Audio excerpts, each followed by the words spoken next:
Hey everybody, this is Rydo, and we are back to another live stream of Shadowverse. Today is Monday, October 19th. I am starting late again because while I was awake at 10 in the morning, I knew if I started streaming around that time, which was previously the kind of established time in which I was streaming, uh, we would I would be really asleep at that point.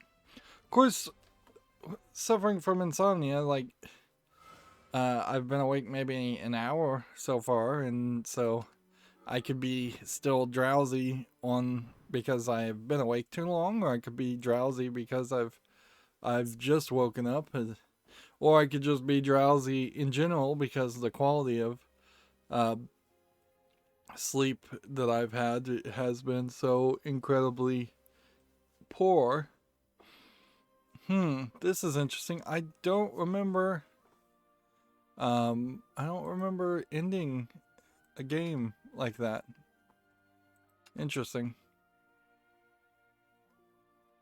I thought I had a clean exit last time I played.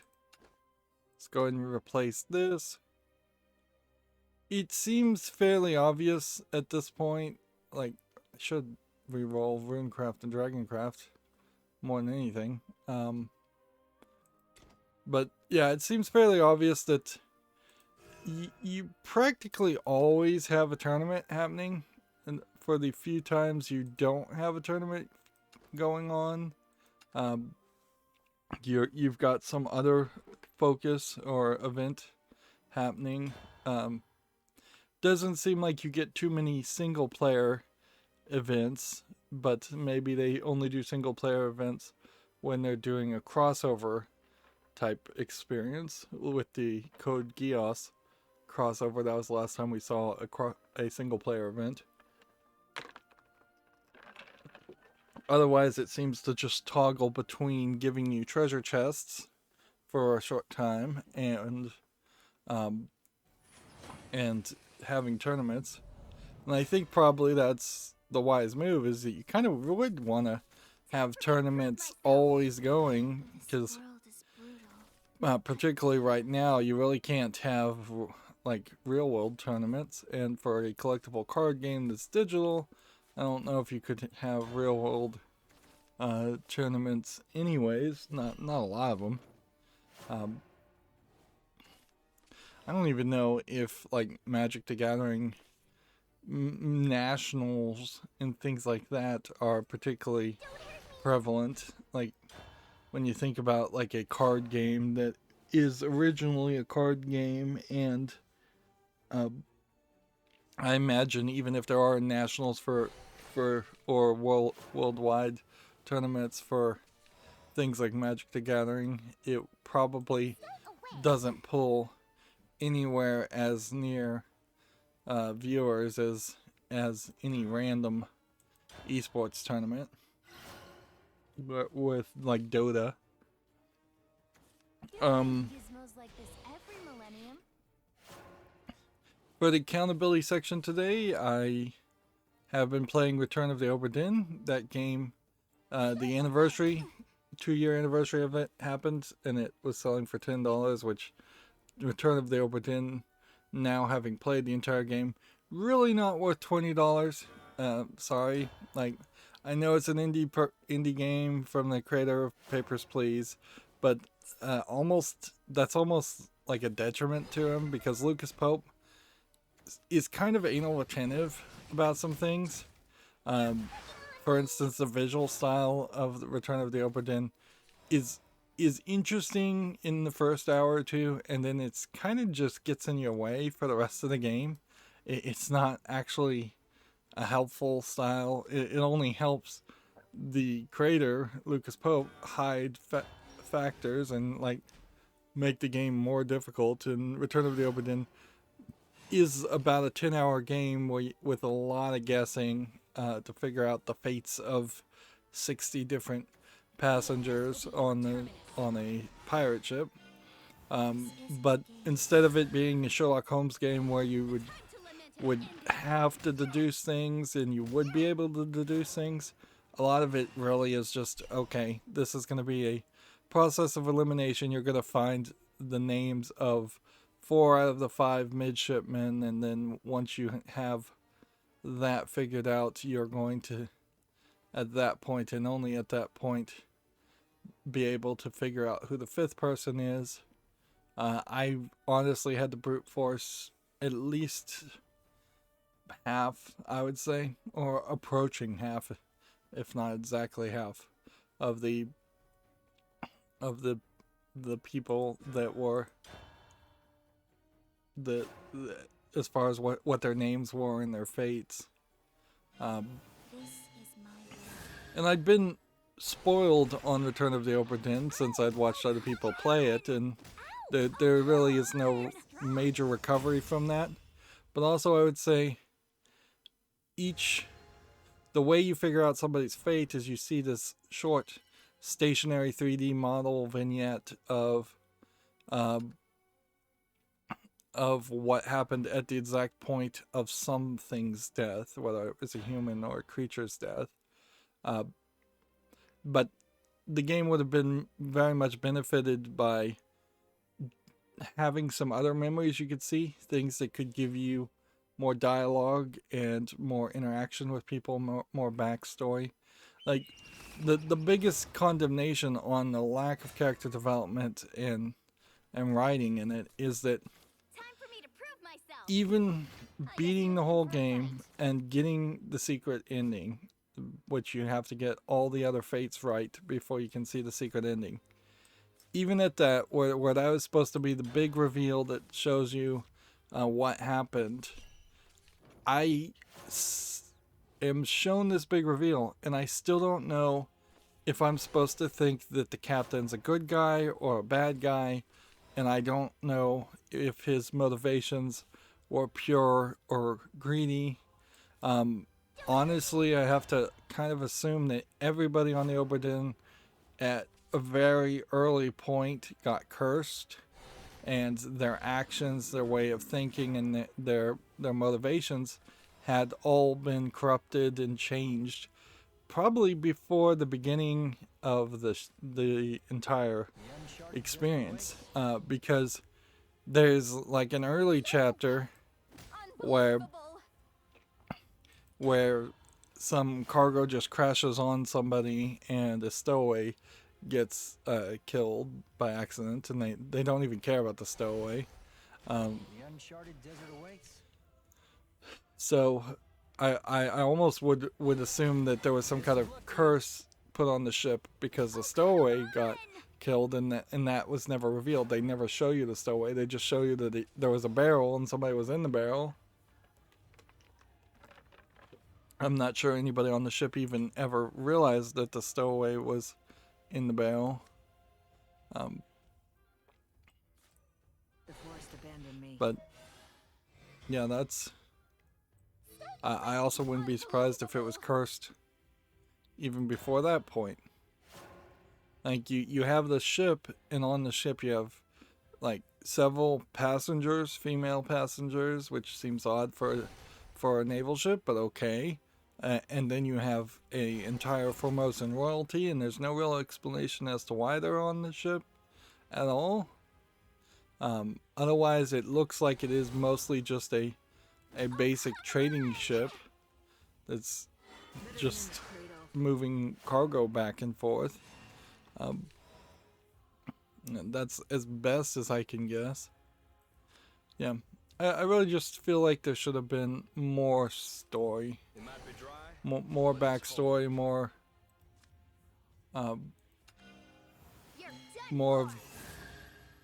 character development, more of a game, frankly. At the core of it, Obra Dinn is a unique and different experience. It's a very artistic experience that I would say probably people, if you like 10-hour puzzle games that require a lot of deductive reasoning and nothing else, then you should probably go in blind for Obra Dinn. But otherwise, it's kind of not a game. And if somebody said, here's Obra Dinn 2, and it's exactly the same as Obra Dinn 1, I'd be like, oh, I think I could pass. Maybe 4 or 5 years down the line, I could see that.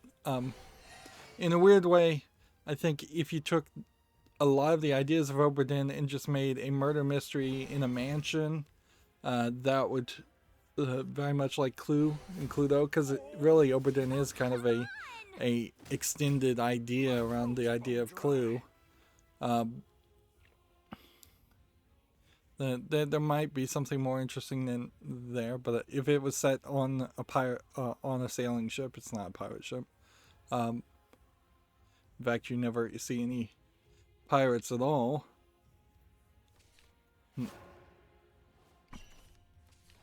But yeah, there's room for improvement. I would say definitely some room for improvement. That being said, I will say Lucas Pope's first game, Papers, Please, was a stationary, flat 2D game, and moving to Oberdin, which was stationary 3D images, is showing that he's probably improving his ability to make games as an indie developer, although perhaps him staying as an indie developer doesn't benefit him as much as he probably thinks. He does things clearly the way he wants it. He has like the audio and the video settings and the motion smoothing settings all labeled as perfect, and things like that. So it's a very opinionated labeling of settings. Like the audio settings, first of all, are defaulted to maximum, and they definitely should have been by default in the middle. Let's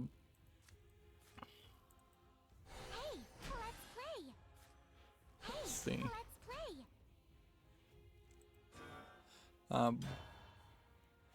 So yeah, if Lucas Pope worked more in a aspect of a collaboration or with a small company, his programming skills and his ideas could probably be collaborated with and improved upon, instead of just being his idea and only his ideas. And the main menu kind of comes off like the whole game is him, when it kind of isn't. There's a lot of sound music that plays, and clearly he hired people to make those music. There's a lot of different voice actors voicing the small amount of lines for each character. Then there's a decent amount of and my internet's messed up. Like, I just changed my internet too to try to make it a little bit less grindy. Like, before I had it set up where so now I hear noise on my headphones.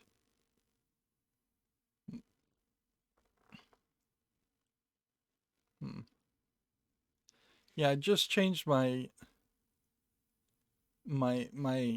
watchdog to, instead of connecting to google.com and seeing if it could connect to google.com, I told it to just look at the number of received packets, which in Linux you can actually just get that information.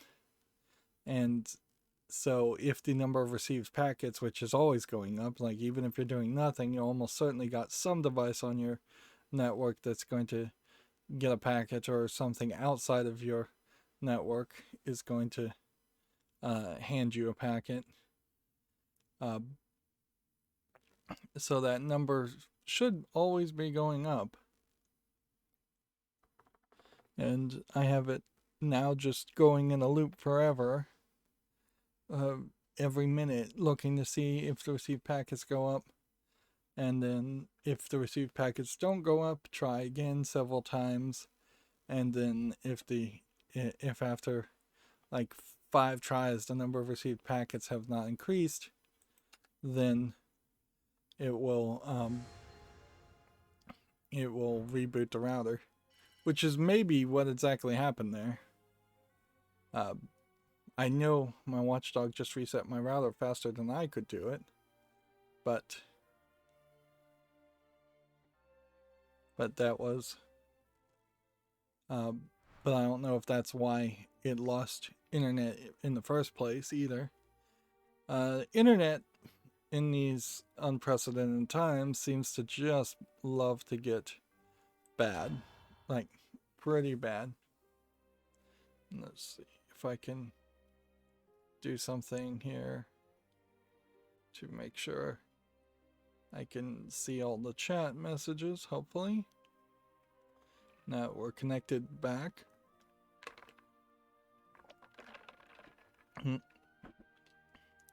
Personally, for me, one of the most annoying parts of Return of the Oberdin, though, is that it has 2 secret achievements.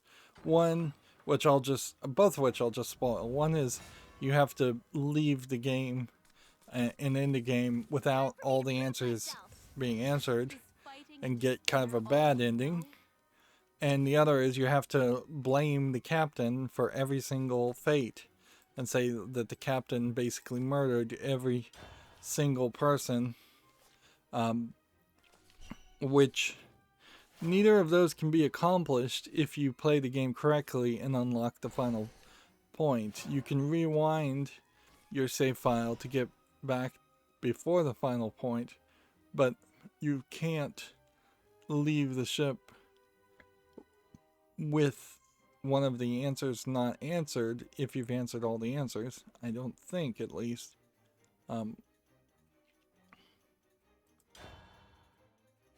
So I'm having to play through the game a second time, and it takes at least 2.5 hours in Oberdin of just being led by the nose and basically showing a movie. That's really all it is all the cutscenes. Even though the cutscenes are out of order when you first see them, they are just a movie, and then you have to go through it at least a second time to then pull out details that you wouldn't have known the first time because things are shown out of order, usually backwards, because you're usually seeing the image because you found a dead thing, and then in that memory of finding a dead thing, you found a different dead thing, so you go back in time at that point, and you can do that for like 8 parts in one cases. I wouldn't have thought that my cell phone would have made hum on my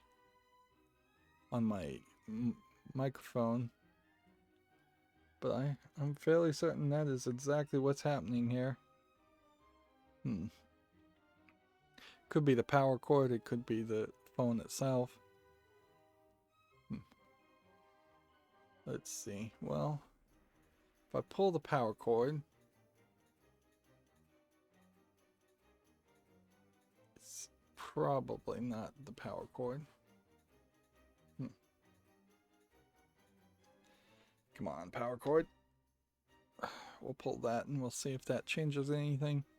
It's not even very loud hum. It's just I can hear it, and if I can hear it, that very well means other people can hear it. Typically it's iPhones that cause that hiss and hum more than anything. And I can't put my phone in airplane mode because I'm using it to look at the chat. But yeah, I don't know if this cell phone holder is gonna be able to integrate into the workflow of my equipment. Look to the zenith, for there I will rise. So yeah, you have to just play the game a second time if you don't have the achievements. So you should have looked at the achievements in the first place.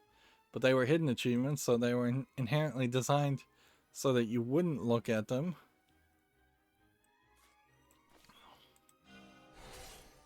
So I don't know what you really get from that idea.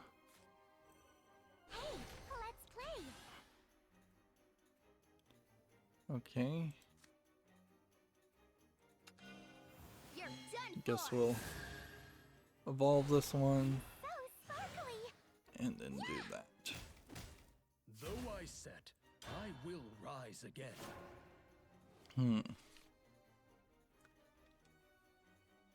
Well, I suppose it's time to move on. Because we've got a decent amount of stuff going on here. As far as news, we had games left over from games left over from Friday. Let's see. And there's probably no end in sight. In a weird way, it seems like we are somehow now increasing the number of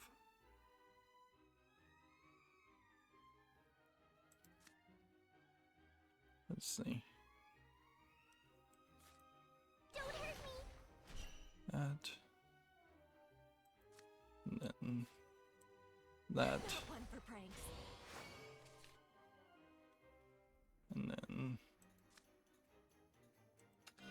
It won't be long now. go ahead and just evolve this. Yeah. Stop. Yeah, I thought up until the end of the year we would have just no major announcements for major games, but it seems to me like it's actually the opposite. I think we're slowly going to start to see more games announced.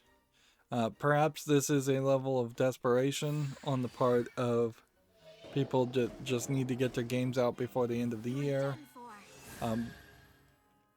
There is always that weirdness certainly around corporations and their quarterly financials and just having this arbitrary we need to either get profits or losses, we don't even care, off of There you are, my little all their products in a certain year because they can't apparently survive another year past that.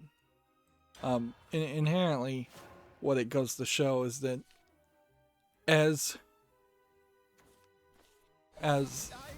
conservative as many rich people preach as far as financials, they do not follow what they preach at all.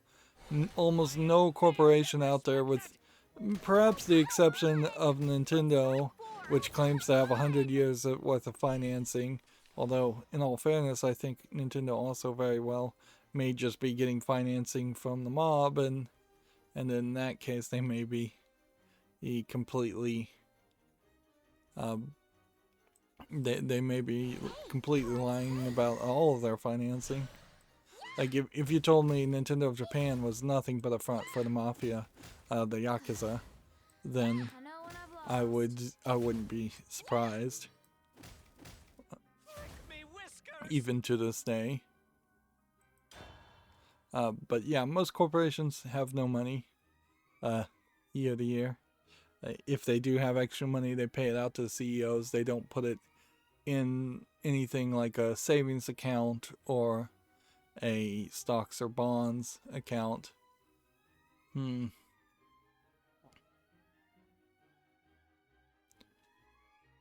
See, and then the internet just reset again. My watchdog might be too strong. Yeah, I don't know if my internet is messing up here or if the watchdog is simply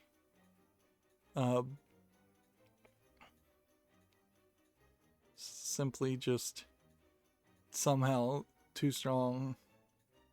And maybe there are just instances of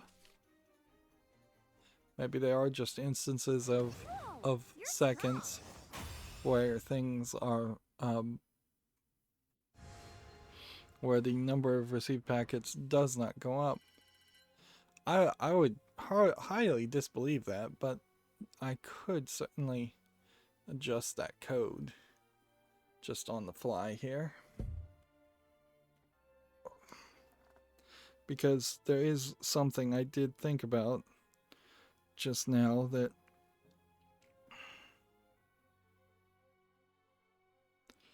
is I didn't put a sleep command, which is a Linux command.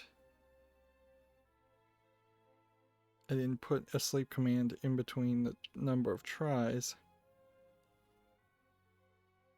So sleep 5 seconds.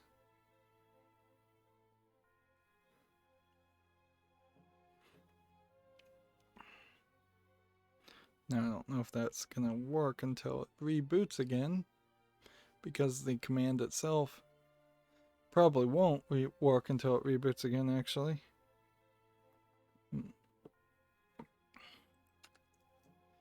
If it reboots again. It wasn't doing any of this until I started streaming, so if it is this case, then it's clearly a case that my upload speed at a certain point gets so prioritized that it, when I'm uploading videos, basically no download happens at all. Also, I kind of know that my internet service provider drops has something on it, some kind of watchdog server that drops your download speed like crazy as soon as you start using upload. Internet service providers in the United States completely have fraudulently developed their network where they were double selling connections effectively. Yeah, because on the hardware issue, it would be 100 megabits up and 100 megabits down, or a gigabit up and a gigabit down. You're never going to find a piece of hardware that actually has a much faster download and a much slower upload. But what they did is they took the upload from one connection and sold some of the upload from that connection combined with the upload of another connection, and then reallocated that stuff to use on to sell to business classes and other people, instead of adding connections, which is what they should always be doing, is adding more connections and adding more bandwidth. And at a certain point, I imagine they did take some lines, some fiber optic lines, and instead of using them for one fiber optic line for upload and one for download, they used two for download. And so I imagine there is a software way that they did convert something like that.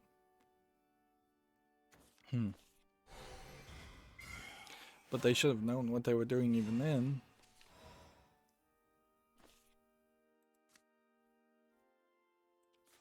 Of course, it's fairly pointless to rant about the evils of internet service providers in the United States, since everybody knows that.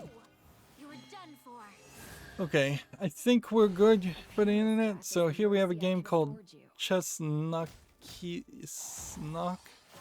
I have no idea how that is supposed to be pronounced. It sounds like it's Chinese, and it looks like it is probably a low effort game. It definitely looks Chinese in the sense that there's no characters and all we're seeing is backgrounds. It's free. It's being labeled as English only. Interesting. First person choose your own adventure in a anachronistic city. I don't think this, I mean, you wouldn't have so much Asian writing around if this was not a Chinese developer at the very least. See to that. But we don't really have to even care, because fortress at 12 o'clock. That's all the information we need.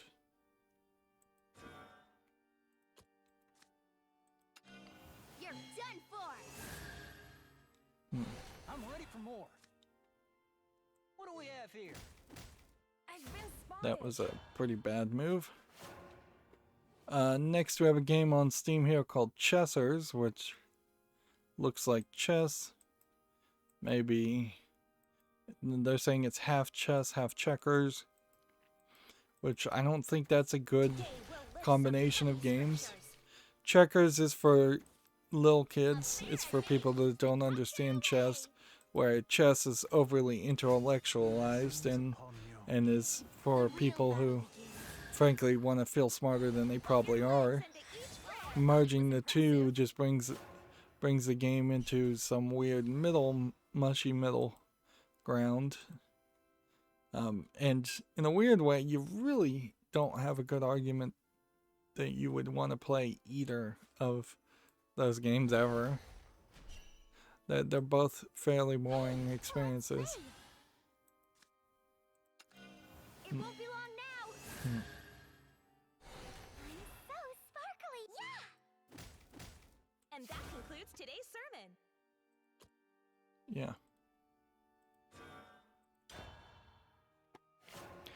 Czech Raptor has an article here. In Memoriam, Diario Diambra, indie game developer. Friends giveaway game in memory of creator. Do you remember the game Don't Make Love? It's a little indie tale of two mantises going through relationship issues as they explore their desire to make love with each other for the first and ultimately last time. It apparently came out in 2017. Well, I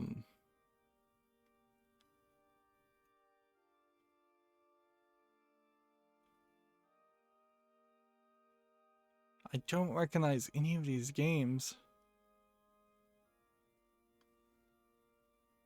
Apparently this person who made this game that I don't recognize died in July of 2020, and now the game's free on Steam. So what do you do with something like that? Like, on one sense, okay, like I can't disagree with the idea one bit, because it actually is a like 100% in the line of what I believe as far as corporations shouldn't have copyrights. Once somebody dies, there's probably no good argument that their content, their creative endeavors shouldn't just go to all of society and be public domain. And while this isn't a game that is actually being released in public domain, it is doing something in that kind of vein by releasing the game for free. But on the other hand, you have definitely a situation where I really don't think I'd ever want to play this game. And I really don't think the game is relevant. Don't hurt me. Hey, let's play. So yeah, here you have this post that this game is here. But if I was to cover this, yeah, and there's my internet again, messed up.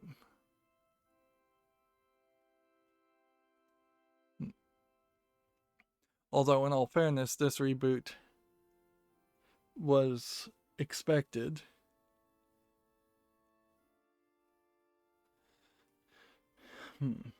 If we see another reboot after this point, that would be the point where the sleep command I just put in didn't fix it.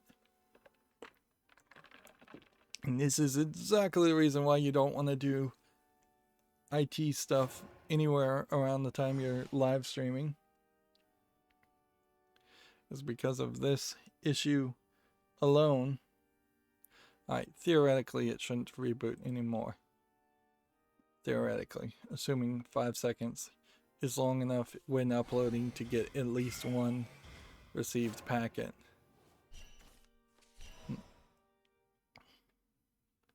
Which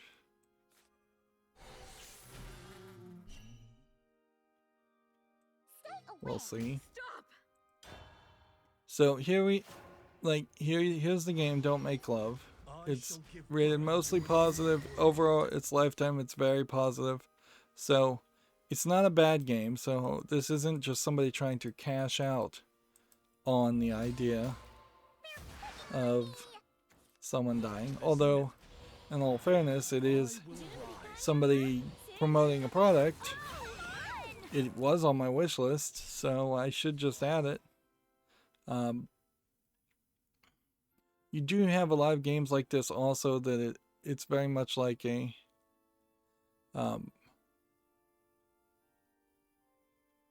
a lot of these games like Depression Quests are just overhyped by people. See, when you see like reviews from Kotaku and Rock Paper Shotgun, those aren't reviews that I now give credibility to. Instead, those are review sites that I actively say, no, I'm not interested in hearing anything they have to say. This guy didn't take any damage. The forest abandoned me.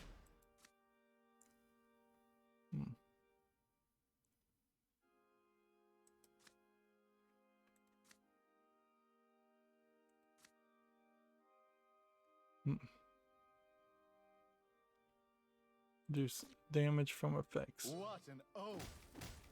Though I set, I will rise again. This ends here. I walk my own path. Just don't. There we go.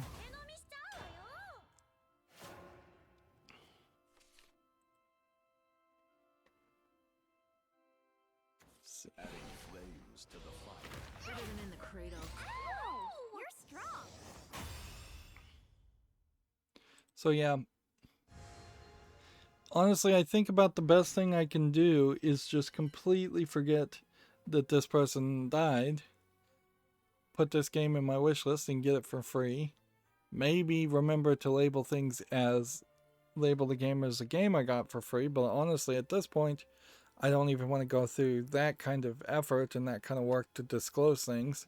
I'd much prefer just to forget about how much I paid for any of the games and not have that really be a factor.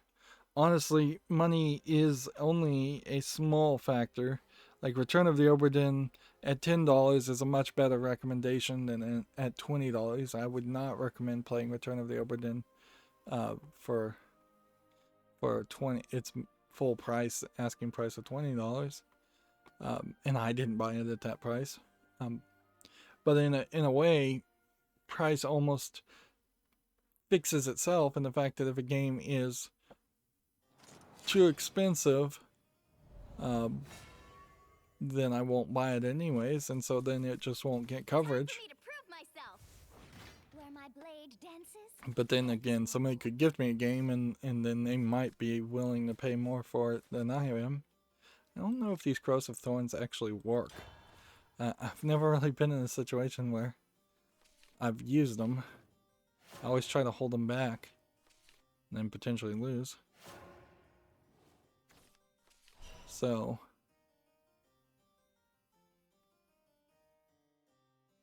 yeah, the comment here is that from today, Don't Make Love is free to download. They're not doing any kind of limited thing. I wouldn't put it past some companies to put something up for free to download and then change their mind later. But also, it's a 2-year-old game, and the truth is 2-year-old games probably are getting barely 100 sales in a year anyways. Unless it is a very well known game, and this is definitely not a well known relevant game. Stay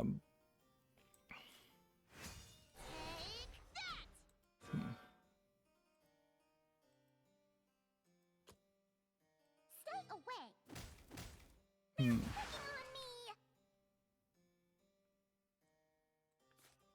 Hey, More and more, I feel like my mouse and keyboard receiver is getting interference. I need to Do not seek move what it. is not there. Oh, come on! Either that or the batteries are just dying in both of them, which it says the batteries are good, but wouldn't be surprised if they aren't. A fitting end. Let's just burn through the news. We really don't need to go late.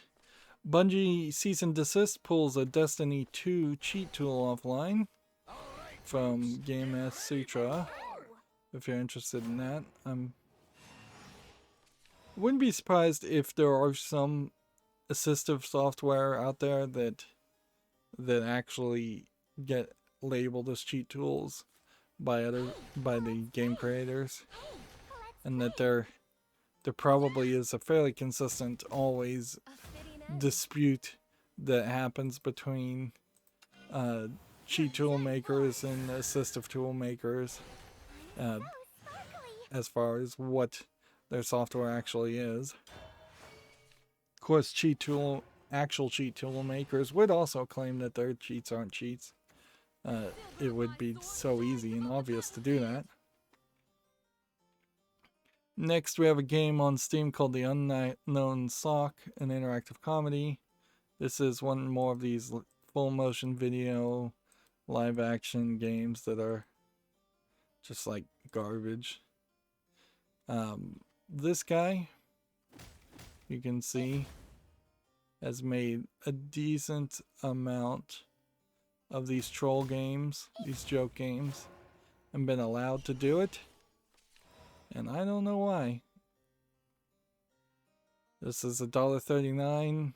It's English full audio. It probably does have full audio.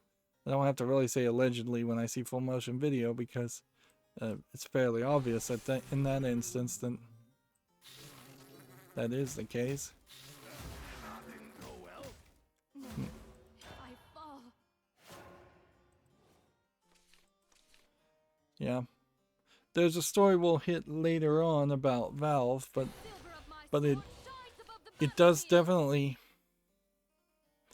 in part explain a lot, certainly, as far as what Valve is and isn't doing during these pandemic times. They seem to be slower in the development of their own games for sure, but I think they are also probably slower in the management of Steam, and perhaps even putting together Steam content or improving the Steam store. If I fall. Although it's very hard to believe, frankly, that there was more than 5 people that were ever working on the Steam store at one time, because it's not like it makes major changes or major improvements ever. The new library system is the biggest change that's happened to Steam lately, and that happened like a year and a half ago, 2 years ago, and before then I couldn't tell you if anything major has changed on Steam. You just had little minor things, ideas and concepts more than actual.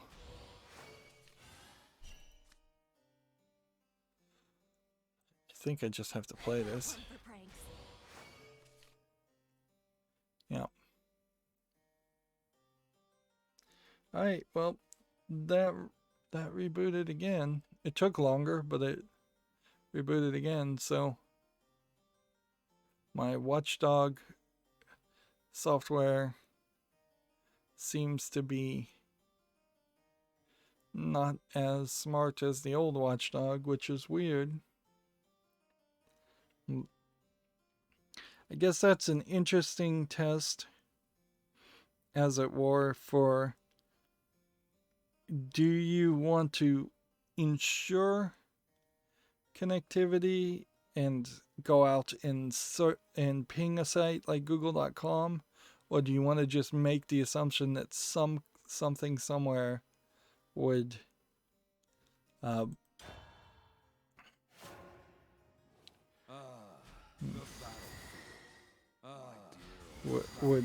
would receive things?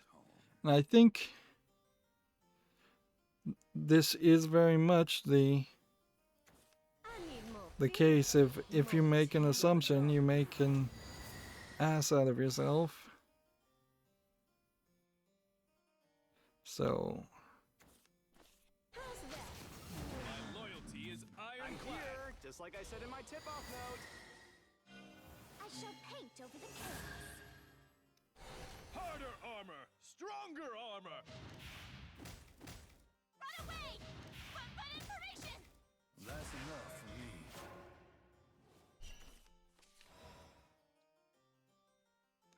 so now I'm moving the backup file back into place, and that means if we'll reboot one more time, and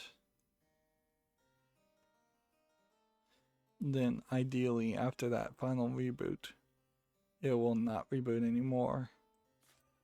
And ideally you wouldn't want it to reboot at all, but there's not an easy way that I can think of to stop it from doing that right now.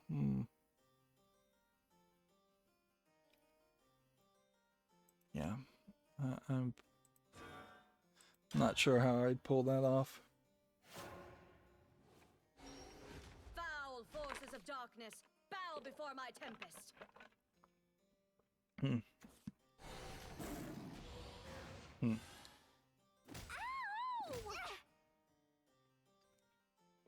Whoa, you're strong. Of course, there's still a potential bug using the old software. I had told it to run at boot time as a startup script, and if it tries to run at boot and connect to Google and it's not completely connected at that point, then that might create a boot loop, which if that's the case, that could be a big problem. And yeah, 30 gold for losing 5 times. Let's come over here and buy some packs and buy some cards. While we're at it.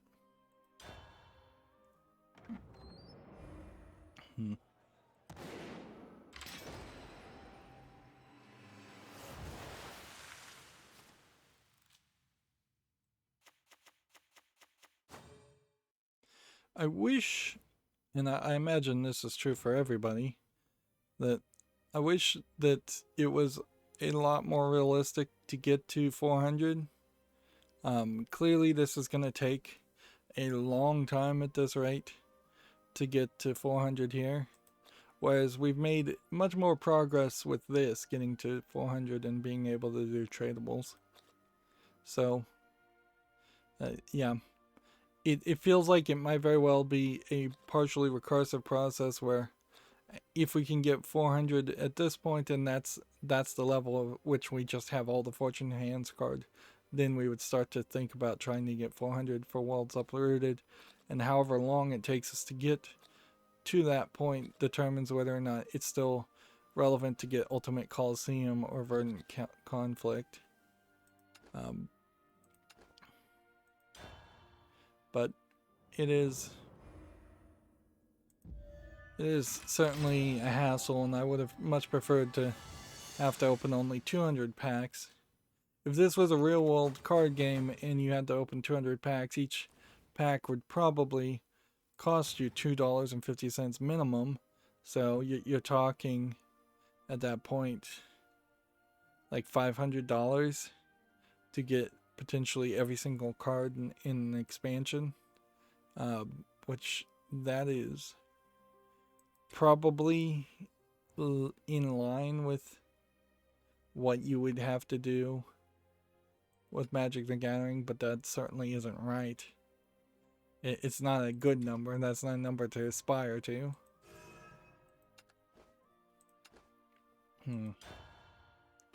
Alright. Techruptor has a review here for a game called Ring of Pain, which this was that card game I saw just the other day. They give it an 8.5. Thoughtful gameplay, great atmosphere, good time theming, interesting world. Cons, lack of diverse enemies. Ring of Pain has some slight issues that hamper its replayability, but overall it's a dark, atmospheric, and well-rounded addition to the card roguelike game. I hope you're ready to escort me. Let's see. This next game looks like it's a adult in nature game, but it's not tagged with any nudity, interestingly enough. Well, here we have a game on Steam called Space Love Delta, which has some kind of badly animated anime style characters. It's $5.09, English only. It says it's puzzles, though, where I would really say it's a visual novel, and they say it's a visual novel. What can you really do with something like this? Just put it on the follow list and move forward with your life.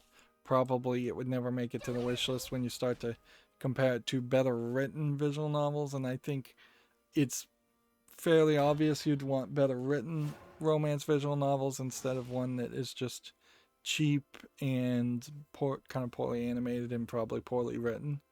That there really is no room for low quality in the visual novel game, considering how there's just so many of them.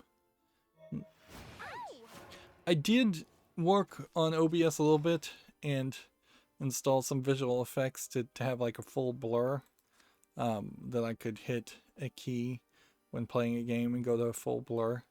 That is a thought at some point that if I decide I want to play a adult game, having the opportunity to go to full blur is helpful, but it's not perfect by any means,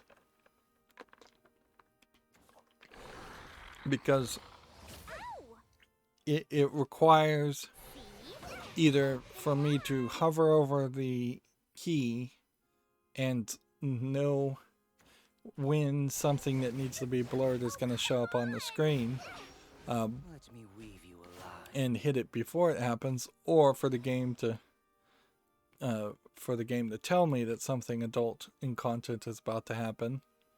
And for something like Honey Pop, that works because Honey Pop basically told you, hey, we're about to have a sex scene, so press the button to continue. And then on a certain level, that probably is very helpful for people in case they are playing a game that has a little bit of adult content, but it still wouldn't be incredibly embarrassing if your girlfriend / wife / boyfriend walked in on you and saw this screen. So maybe a lot of adult games have that warning. It's a subtle warning to go and lock your door and ensure there's nobody else around. And if a lot of games do have that, then there is a possibility there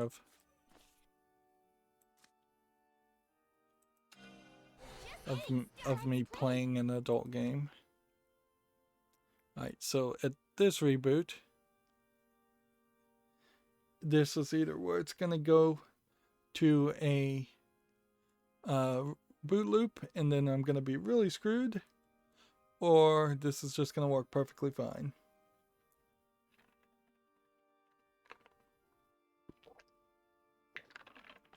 At least for the time being, there's no reason to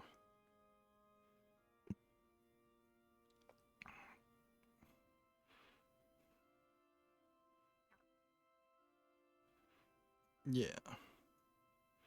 it worked. Okay. So that should be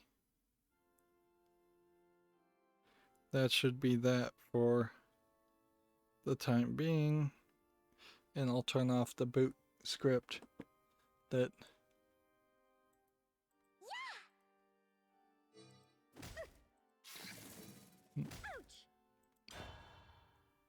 Yeah. I'll turn off the boot script later on.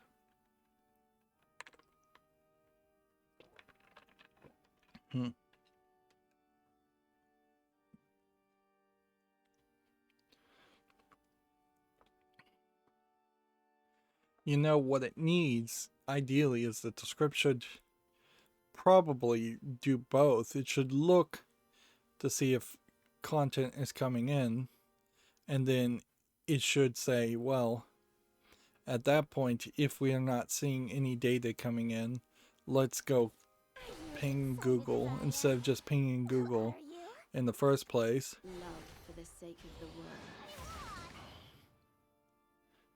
Yeah, this is the secret way in which you get more robust software. Is you go, oh, actually, this method and this method work better in tandem than separate. Yeah. It is easier to just see if any traffic is coming in and go, okay, it's working, that's fine. And then if you see a problem, investigate further than to just, just assume that there's a problem if there is no traffic, or assume that you need to investigate further every time.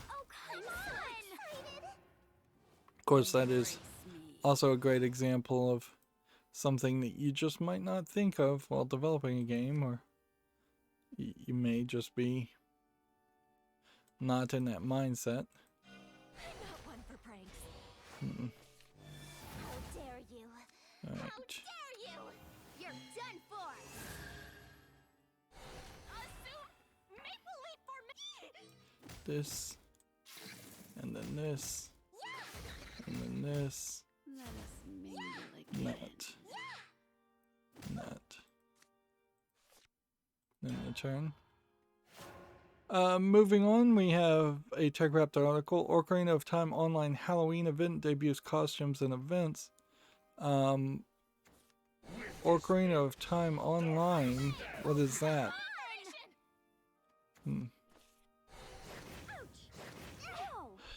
It uses Mod Loader 64 software to modify the Legend of Zelda Ocarina of Time with online functionality. This allows players to jump into the game together, complete quests, and generally enjoy a fantastic world of Hyrule. Now the mod's creator have debuted a batch of new content for Halloween. Okay, so if you're into emulating Legend of Zelda Ocarina of Time, which would be understandable, and modding it, which is a little less understandable, and you want a Halloween event with costumes, which is, to me, less understandable, at least, that's something for you to know, I suppose. As for everybody else, I imagine that's just a weird collection of options.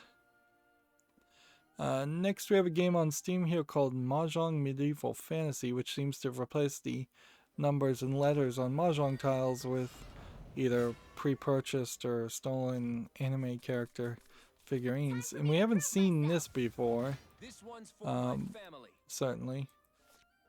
But I would say these characters don't inherently look like they're all from the same place. And even if they are from the same place, they do definitely feel like they were just stolen from some other game.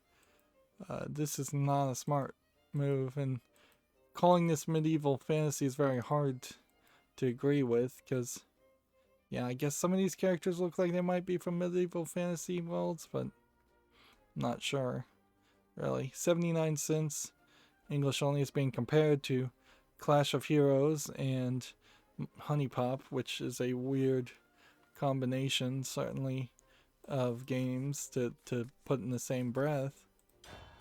Like Clash of Heroes, Might Magic Clash of Heroes is a kid's game through and through. Honey Pop is a adult game, and it's not like this Mahjong game has any adult content in it. It's just a low effort, poorly thought out, poorly designed Mahjong game.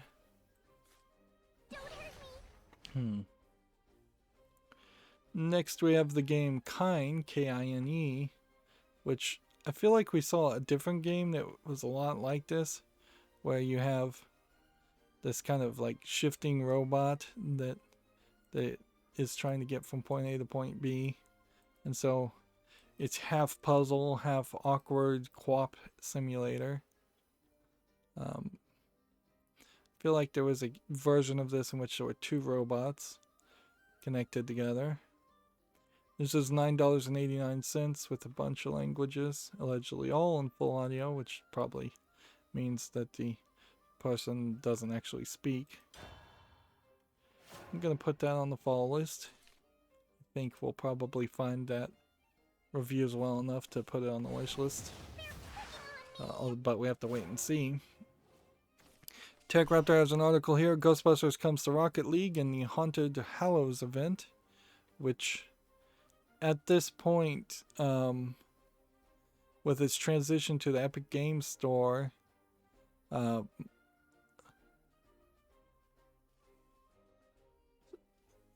this, I don't know if how playing Rocket League really would work here. Let's see. You'd have to actually play Rocket League is the problem here. And see, I'm in this weird position where I very well may never get around to actually playing Rocket League, even though I bought it. I'll spotlight it, but if this is just going to be a Fortnite skins economy type game where you have to get 20 centers and 10 saves and 3 assists and gain 3 XP levels, win 2 online matches, all of that, that's asking a little too much. Certainly is an interesting idea if I was to stop playing a collectible card game and start playing something like Rocket League as my I'm barely paying attention game when I do these live streams. I don't think that would work at all. I think you'd see me lose a considerable amount and irritate a lot of other players if I was to do that. But yeah, if I was a kid and if I was into Rocket League and Ghostbusters would be really appealing to me.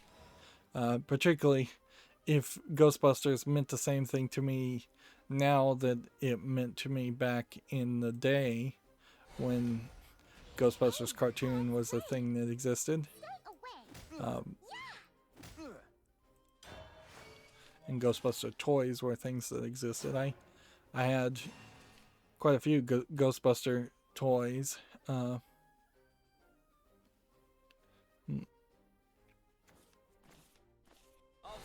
So there's a yeah, that would be very appealing. I wonder if nowadays though kids don't care about Ghostbusters.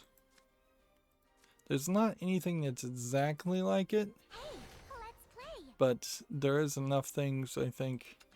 There's enough cartoons out there that would fill that same gap. Like Pokemon in a weird way is very similar to Ghostbusters in the sense that you're catching you're catching the Pokemon and Ghostbusters are catching the ghosts. There's just no fighting using ghosts in the same way that there's fighting using Pokemon, but you are definitely fighting the ghosts with the proton packs in Ghostbusters. Next we have a game here called The Metamorphosis, which is based on a story, I believe, where a person dreams that they are slowly turning into like a roach, and it's a visual novel. And let's see, Gregor Samsa,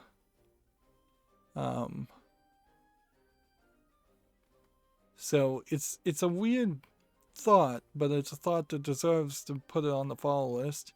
$6.79, English full audio. So I'm gonna put this on the follow list. Famous, like, philosophical, self-discovery books, famous books in general being turned into visual novels actually are a pretty genius move, because that does fix things. Now, at this point, I have no idea why it rebooted at that point. Like, there's No argument on that one.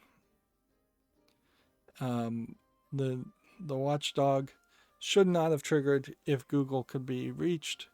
So it does seem like to me we have hit a point where the internet is to blame and not my watchdog. But just to be certain, I'm going to go through the arduous process of logging into my router and turning off the startup script, which shouldn't affect anything anyways, but just in case. I don't feel like I did anything else that would have in any way affected anything.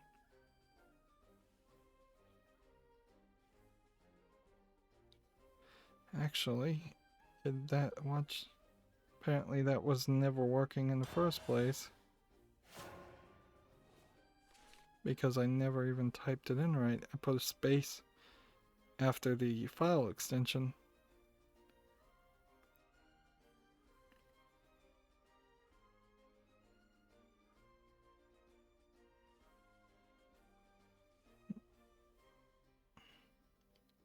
Alright, well, that's pretty much as I can do, because I don't think I changed anything else, really. I finally figured out how to get my router to stop filling it up with log messages from the Wi-Fi service, which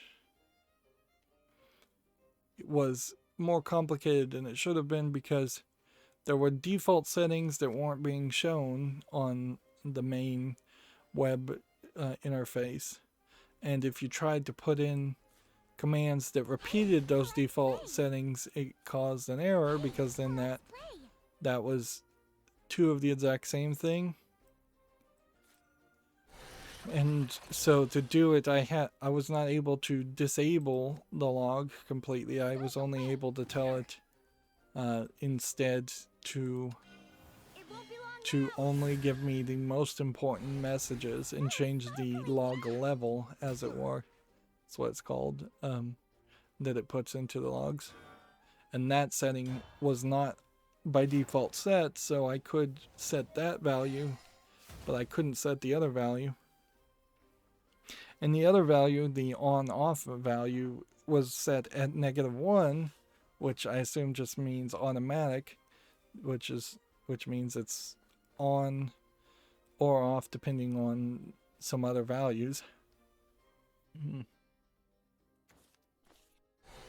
Which, that's weird. Certainly, that's a weird way to do it, but that's what they did.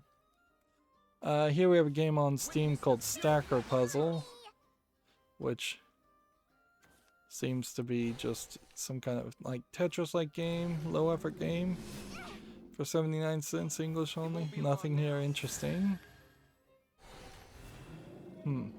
I did go through a automated script to overclock my computer, and if that's what's causing my mouse and keyboard to not respond, that would be really weird if we're getting little micro lockups, but I don't think so.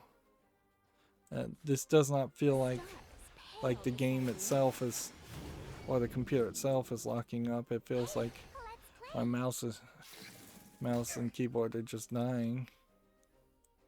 The batteries are dying. I definitely am giving some thought to the idea of having wired mouse and keyboards. The curtain rises for a new era. That is certainly something I'm thinking about, and that would save me on the rare occasions when batteries do die. I've got I'm an increasing number of cords that are going across the room anyways, and that's it. So one more cord really wouldn't be that much.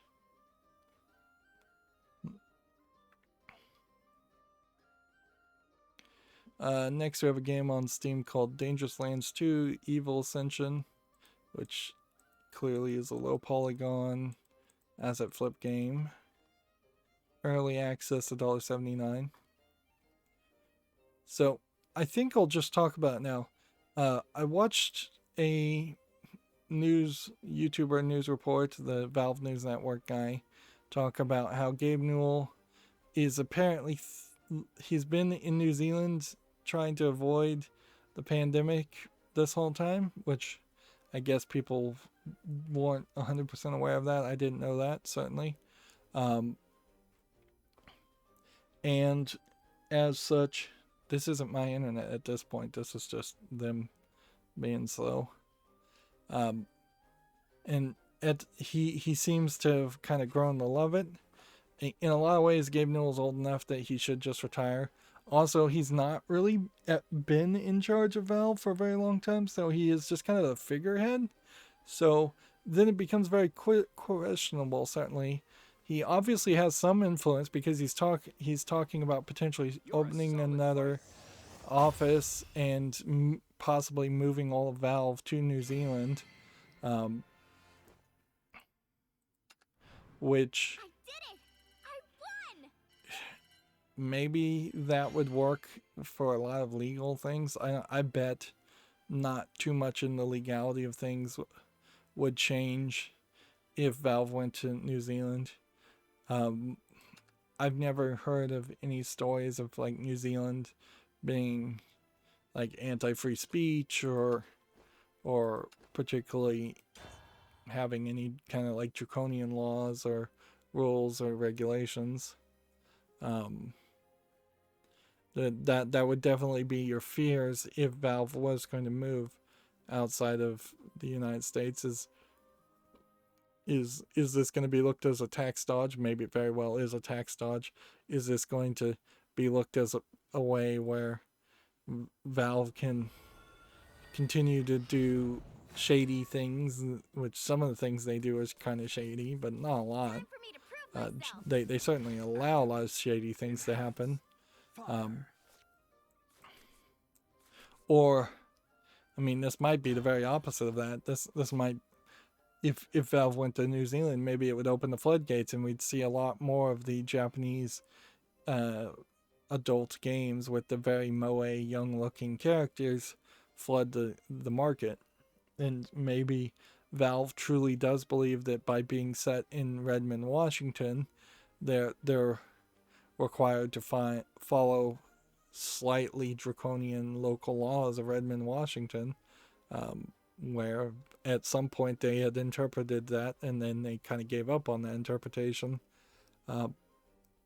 That meant anybody in any school outfit was assumed to be underage, even though the college kids and the high school kids, who would be over the age of consent of 16 in Japan and over the general age of consent of 18 in the United States in many cases. So, yeah, I think the age of consent is 16 in Japan, but whatever. They're cartoons at the end of the day, so none of that should matter. I have no idea. Like, I have no idea what's causing this problem. Either Google itself is down, which, let me just check. But that wouldn't even explain things. Either we're having a major internet outage. No, Google came up perfectly well. So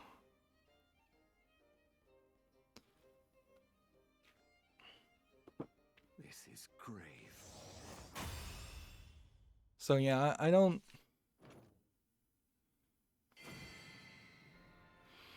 know what's going on with the internet now, but this is the kind of thing that I feel like may have been the thing that Magic the Gathering banned me for too, is that they said, oh, we saw all these disconnects and thus we assume it's your fault. I'm not doing anything here.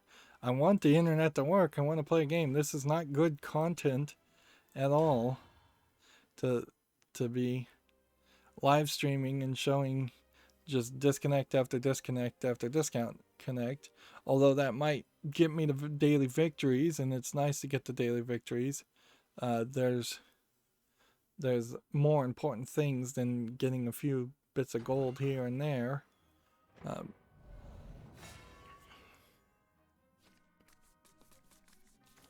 for me to prove myself. So yeah, You must die. yeah. Gabe Newell is basically talking, I think, to the Prime Minister / President, whoever's in charge of New Zealand, thinking about making an office / maybe moving the office of Valve to New Zealand. But in a weird way, I feel like Gabe Newell's perception of what Valve is different from what Valve really is. And this is probably true for most of the people at Valve that work at Valve. Is I think they perceive it as this groundbreaking sort of test lab where they can develop games and work on games forever, and that they will just always be this well-received, successful game company. When in reality, Valve is the company that runs Steam, and that's pretty much it. And they support a couple of other games, but they're running about 50-50 success ratio on that at the moment. Because while you might say Half-Life Alyx was super successful, I'm not sure if you can easily play Half-Life Alyx without VR still, or if you ever will be able to. And you have to balance that with a complete and total failure of Artifact, which Artifact hasn't gone anywhere. But and it also certainly is worth mentioning that, like, if truly Gabe Newell is just an influential figurehead, I'm fairly certain he owns shares in Valve, but he's not really the person running the day-to-day operations. I'm not sure he ever actually was. He seems like he really just did whatever he wanted. He's kind of like a Randy Pitchford if you took out all the bad aspects of Randy Pitchford and just left a person who wanted to do whatever they want.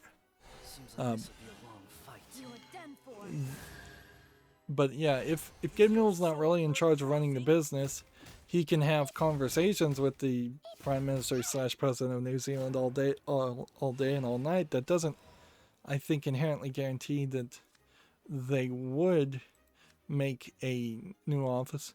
I wouldn't be surprised if what really happens is they throw Gabe Newell a bone and they build a small office in New Zealand for a few employees, but they leave the vast majority of employees still in the Redmond, Washington office.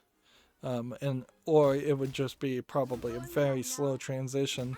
I wouldn't be surprised if a decent number of people wouldn't want to move to New Zealand, even if it was cheaper and better living in New Zealand. The idea of just leaving the country is more of a fantasy than something most people are willing to embrace wholeheartedly. You're in charge now. And I know Redmond, Washington isn't an expensive place to live, certainly, so I could see a lot of people being motivated to move, but it's also a place full of opportunity where if I was iffy at Valve as far as do I want to work here for the rest of my life, if I wasn't 100% certain that I did want to work at Valve for the rest of my life, moving to New Zealand would lock you in definitely to only working for Valve. Like, I doubt there's very many other job opportunities, and the last thing you would want to do is move and then move again. Let's play. Don't hurt me. And honestly, I think Let's play. just in the process of moving, you might develop a different experience or different liking to your job. I don't know if I would particularly be happier with any job I ever had if they said, hey, we're going to move everybody to Hawaii, even if they paid for your moving costs and everything like that. I'd be like, do I really want to stay with this company so much that I'm going to change my life on the whim and demand of my employer? because that's really what it's boiling down to. Yeah. And who's to say the employees definitely ask themselves, what if Gabe Newell decides he wants to move to Australia? Australia would be a terrible option for, but let's say he wants to move to Canada next. Do you want to go through another move in a relatively short amount of time? Gather here by my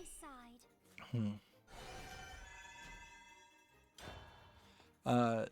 Here we have a game on Steam called Input Out, which looks just like a low effort crystal movement game, slide puzzle game. Maybe you're programming what the little thing is supposed to do to collect everything. It's $4.99 English only. They're comparing it to Plants vs. Zombies and Cluedo. Man, the comparison engines are still just awful.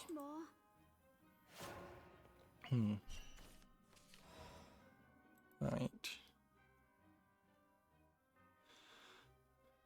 Draw 2 cards at the moment.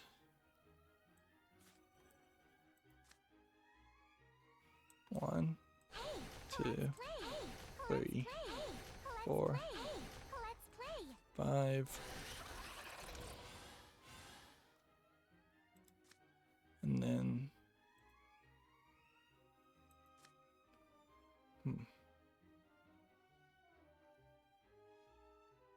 do I want to recover 3 play points? It won't be long now.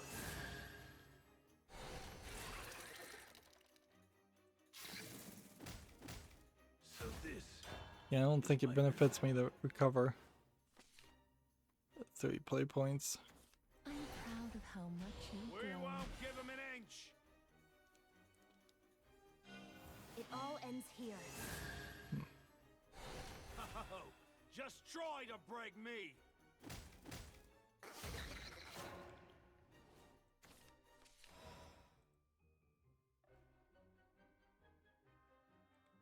Let's see.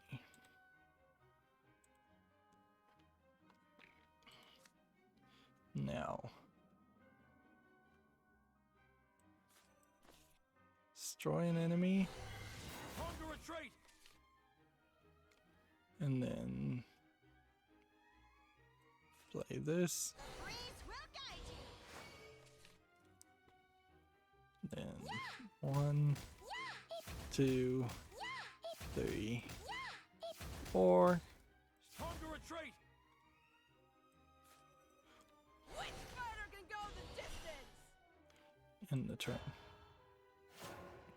Eurogamer has an article here. We don't usually follow Eurogamer, but Sony says it will optimize its PlayStation 5 fan with online updates, which is to say that on day one, your Sony fan will probably be the most noisy it will ever be, because they almost certainly will bend over backwards to never increase the amount of noise.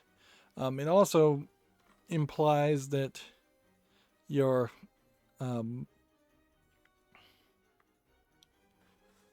it implies that the entirety of the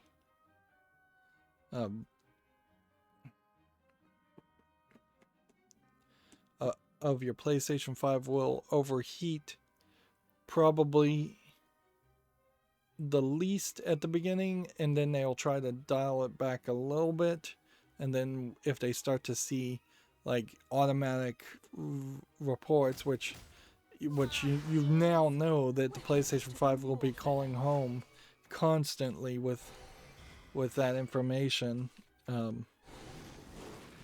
but See you next round. Weapons to so yeah, unlock that's another thing to recognize and realize is that it will be sending out feedback and just constantly trying to update or remove the amount of spinning fan noise. So it very easily could be one day you're playing your game and the fan runs very quietly, but then the game overheats and locks up because of that, and then the next day the fan runs loudly but it doesn't overheat, and they're gonna have to work very hard to find a happy middle ground in between those two settings, and they'll probably try to be as subtle as possible.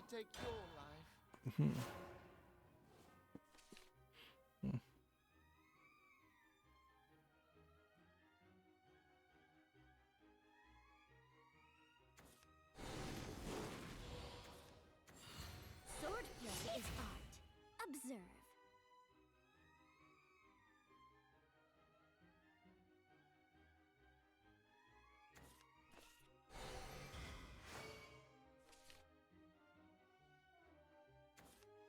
And I'm now desperately disabling the watchdog completely. And theoretically, if my internet router reboots one more time, then that should work regardless. Not now though. That was probably me just applying the settings.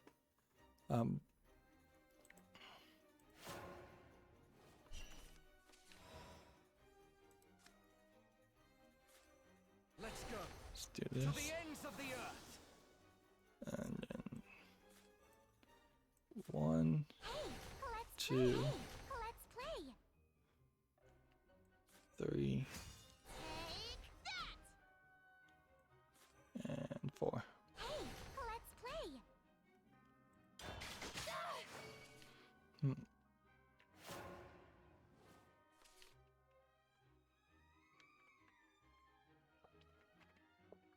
I'm proud of how much you've We grown. won't give him an inch. The only other thing I could think I'd changed on my router is I told it to put Steam downloads as low priority. So if this internet connection is going through Steam, maybe. But that wouldn't be the reason that the router would be rebooting at this point. Like that wouldn't make sense at all. That would just be an argument for the game to have not be working. There you are, my But I'm clearly seeing the router is saying it's having trouble connecting to the internet in general. It's time to retreat. 1, 2, 1, Let's play. 2. Let's play. You wouldn't. Moving on, we have a TechRaptor article here. Escape from Tarkov update includes crafting, which is weird. I've heard of Escape from Tarkov, but I don't know if it's a actual game or if it is a just asset flip first person shooter. From the looks of the graphics I'm seeing here on this trailer, though, that seems like that's more polished than that. Locked and loaded. It's still in beta, Been trounced.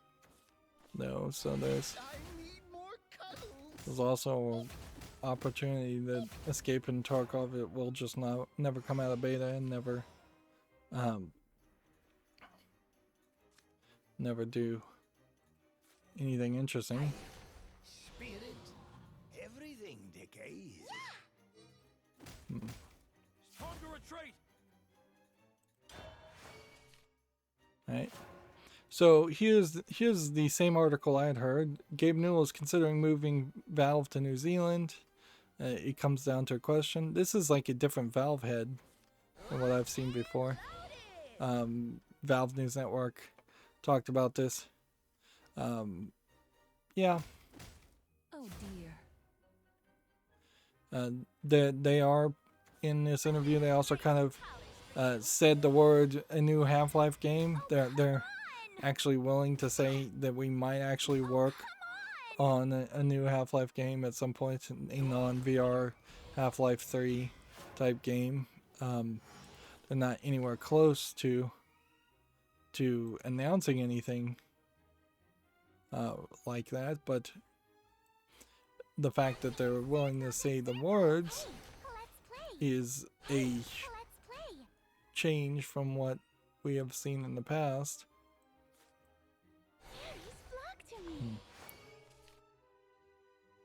Where, like, yeah, in I won't fall. Not here. yeah, I've lost. But yeah, Valve. What we'll really want to see here is Valve right now is trying to get rid of, I think, its Steam store as it is now. Like, I think all the little items, all the backgrounds, all the emoticons, I think all of those will be used solely through points in their new point system that they're giving away. And the only thing on the Steam store will be skins for Counter-Strike Go and practically nothing else. I think all other games will probably get kicked out of the Steam store eventually, and all trading cards and that concept is going to be wound down somewhat too. Well, I need one more Forcecraft victory, so we'll stick with that for now.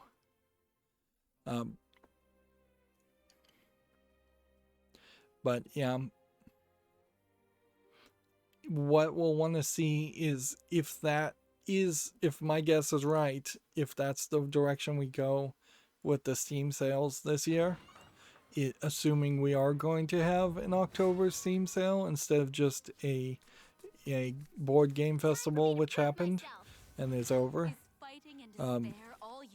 But yeah, if we don't have any Steam sales at all,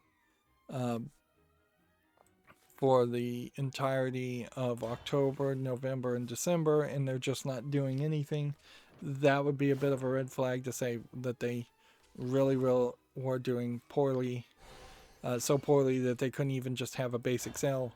Like, which it would be really easy for Valve to have a basic sale and just have no art behind it and no theme behind it. You could easily just take the art from a previous Thanksgiving November sale and say it, and just put return of on that.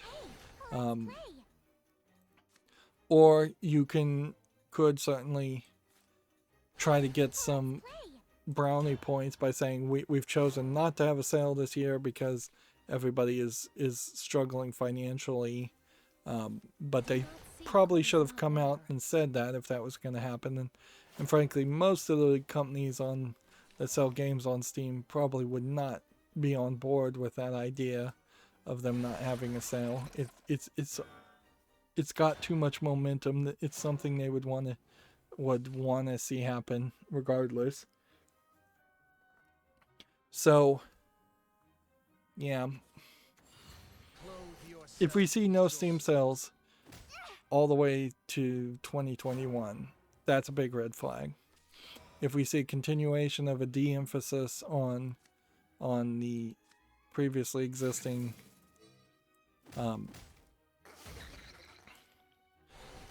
Steam store items, then we kind of at that point know that that's what they plan on doing, and I think that's what they're planning on doing, frankly. If we see just a consistent emphasis on the new Steam point system, you can pretty much guess that is what they plan on doing.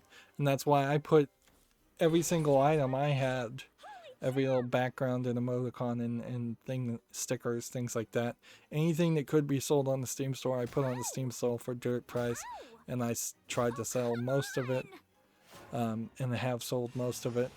And honestly, I think I've gotten about $20 worth of store credit and the Steam wallet stuff that, yeah, once that money was in the Steam wallet anyways, I don't think you can actually take the money out of the Steam wallet.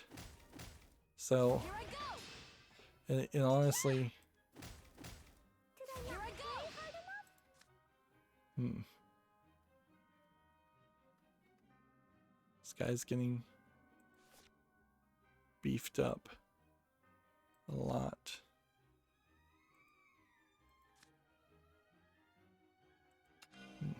You're done for. I'm so sparkly. Hmm.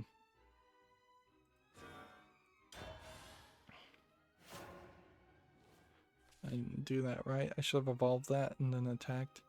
But whatever. This armor's turning out pretty useful.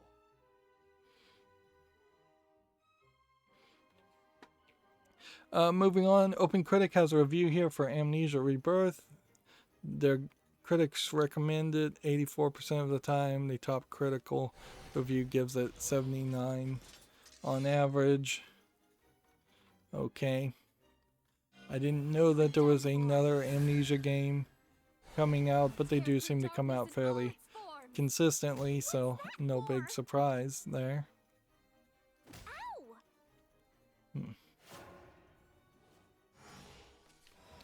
The odds of me succeeding here are fairly low. Serves me right. Let's see. A fitting end.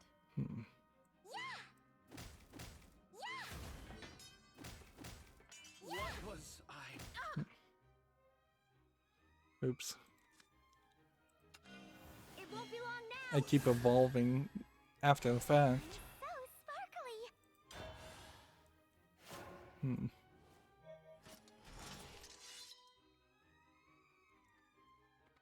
sparkly. Next we have a game on Steam here called Mega Jump. This looks like obviously a ugly low effort experiment. Extremely low polygon, asset flippy. This $2.54. armor's turning out pretty useful. Weird text. The real battle begins. English full audio. Nope. I'll tear through I darkness in all its severely doubt forms. that.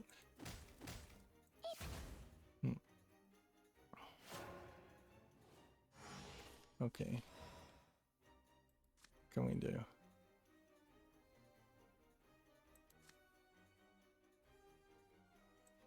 This one to start with. Hit that one, Here I go. and then have to hit that one, What Here I was go. I? and see if I hit that one, I lose. So May the forest be at peace. what can I do? I think I pretty much just lose. Hey, let's play.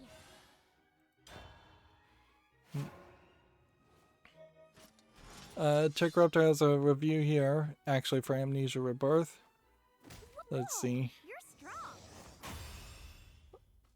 It looks like one of the Amnesia walking simulator games, although it does seem like they are in a different environment than a creepy hospital, which I think is where Amnesia originally was. Techruptor gives it a 6.0. Strong gameplay and atmosphere don't make up for the obvious plot twist. However, Amnesia Rebirth is still worth playing for the things it does right. Pros still got a great atmosphere, challenging puzzles that aren't too obfuse. I think they mean obtruse there. I don't think obfuse is a real word. An interesting moral choice. Cons: the story is overwritten and predictable. And it's not doing that much different from the original game. And I think in retrospect, if you would really look at the Amnesia series, they all kind of have that problem in which you have to really just be willing to go through the hassle of you really have to go through the hassle of making sure that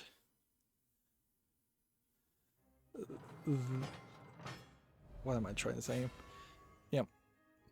The only reason why you'd play Amnesia is because it's relevant. The only reason it's relevant is because streamers played it. Otherwise, it's just a standard walking simulator horror game. Maybe it defined the asset flip walking simulator horror game genre, and perhaps that is something that is applaudable, but maybe not that important in the long run. There's a lot of old arcade games that, like Space Invaders and Asteroids, that you probably should play once, and they're relevant because they were the first in those types of genres, of which in the case of Asteroids and Space Invaders, there really aren't a lot of other good games in those genres at all, even though there's plenty of clones. But really, you should just play Space Invaders or Asteroids once and rush through it just to say you've done it. That's exactly the experience I would have with the Amnesia games, which I think I do own some of them, is that I would just try to rush through them, and I would know from the beginning I'm not going to have an amazing time with them or get a great story. It would be very similar to my experience with like Layers of Fear, where you're just walking forward and seeing horror things. Although actually I think the Amnesia games are probably more interactive with more fail conditions than Layers of Fear, which I don't think actually had fail conditions so much as just different endings based on a very limited number of puzzles in Layers of Fear. Well, it looks like through disabling the watchdog completely, I've stopped my router from rebooting, but then there's definitely a question as to why it was not getting signal when seemingly everything was going through.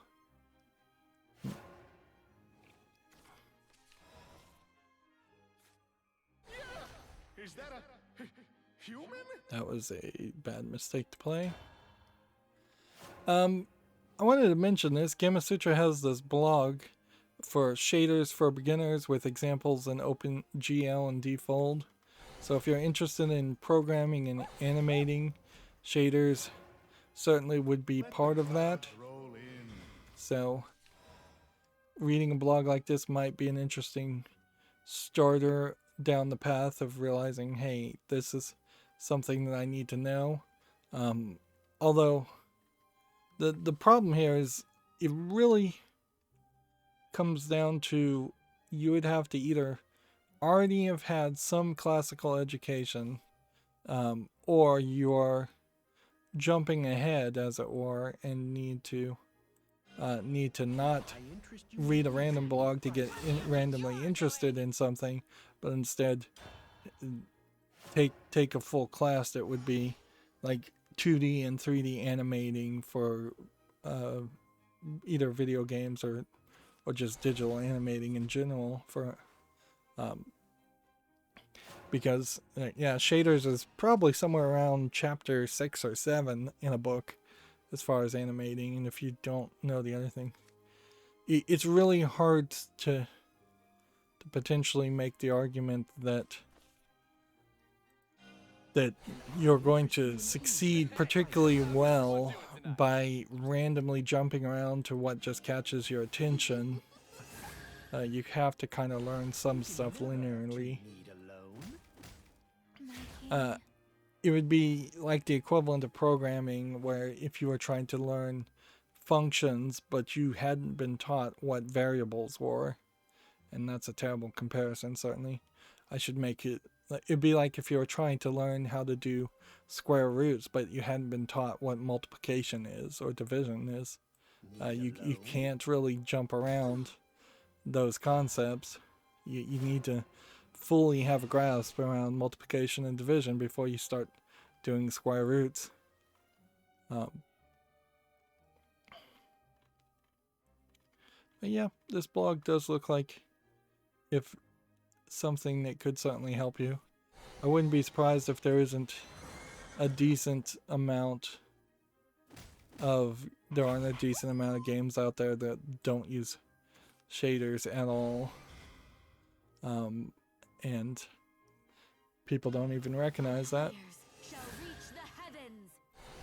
because shaders definitely are a visual aspect that should, when done right, should be very subtle and you wouldn't recognize them. Hmm.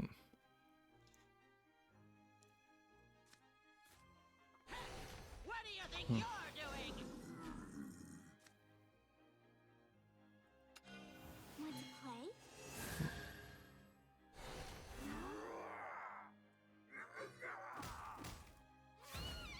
There we go.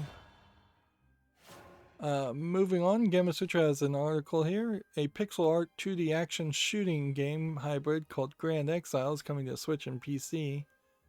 Which, okay. It looks like a game. Do not seek what is not there. This is a little rough in its animation style. So, yeah. We're seeing a lot of action beat 'em up experience, and then you have another girl here and she's more of the shooter. Interesting. So I don't know if you swap. These are both girls. The one in orange is a girl too. This looks like it might be something interesting. It also looks like it could be kind of a rough experiment. Certainly, and I could certainly see it not moving particularly smoothly, particularly if they're targeting like the Switch. I wouldn't be surprised if the entire game moves just a little slow. That's what it feels like. Okay, evolve this.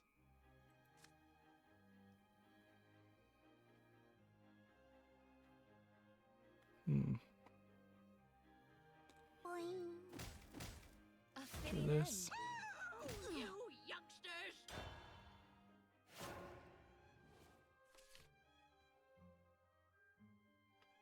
See. Moving on, we have a game on Steam called Debugger 3.16 Recoded Despair of the Developer Edition. This looks like this is a joke game. Once again, seems like Valve in the past week or so has really allowed a lot of joke low effort games on their storefront. This is English German, free to play. Doesn't look like anything I care about. Is that a human? I'll show you. I'm done sticking my. I told you to leave. No. From the skies? Necromancy 4. I'm so lonely.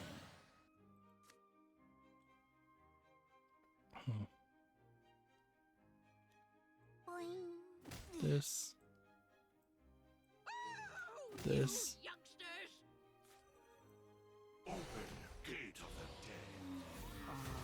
alone. And then this.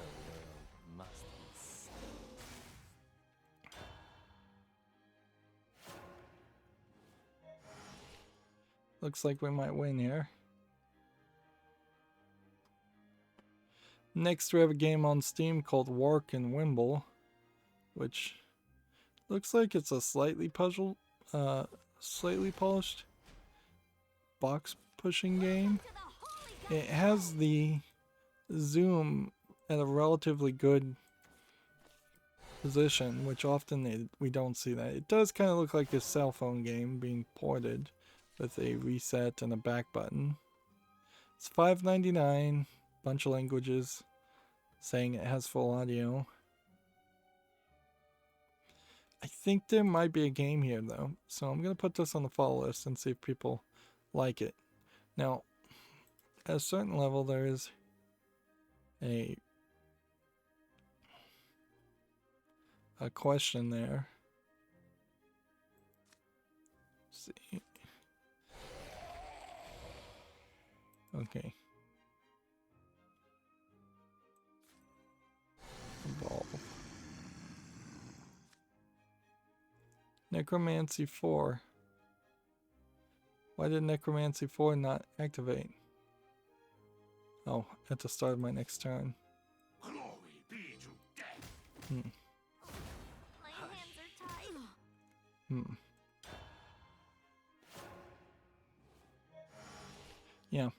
even if it is reviewed well, Walk and Wimble, though, I'm not sure that's a game that actually needs to be on the wish list, or a game that I really need to cover. So I'll have to definitely think about that later.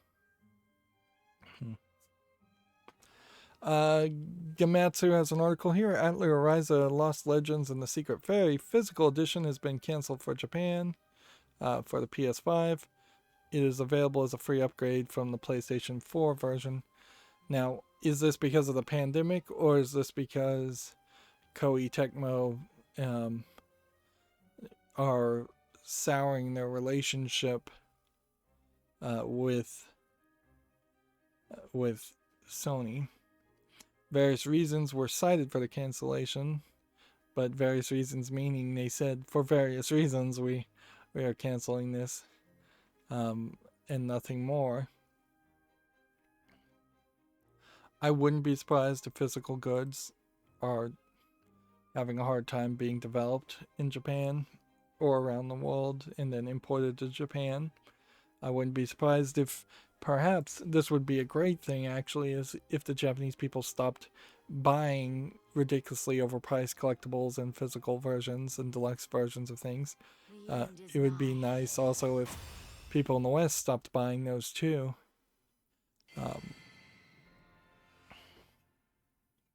Hey, we got a magical gunslinger. I don't know why we got the magical gunslinger, though. Oh, that's because I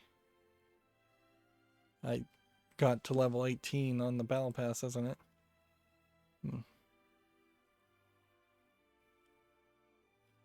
50 ranked victories.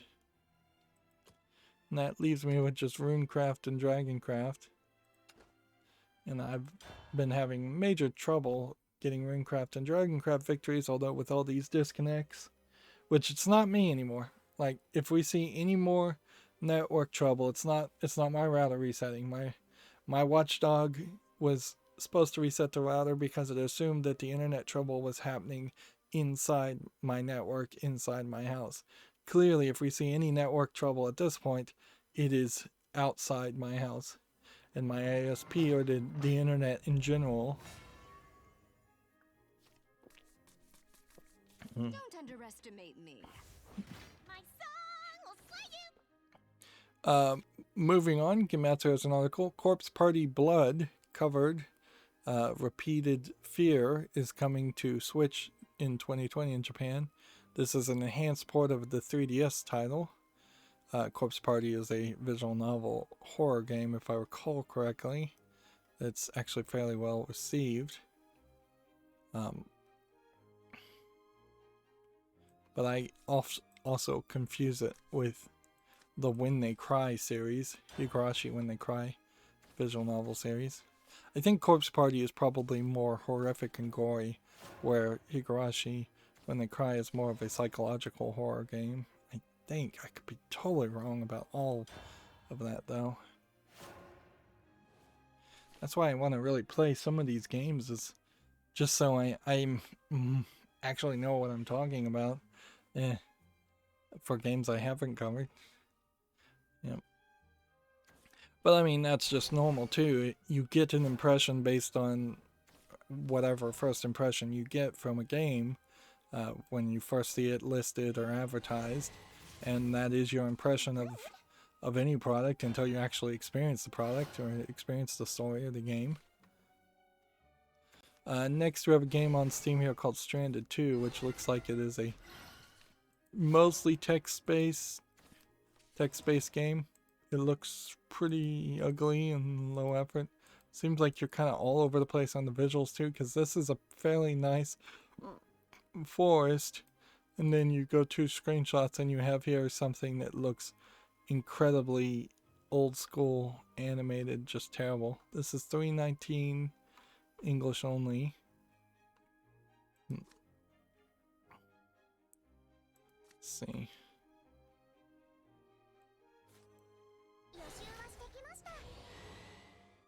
There we go.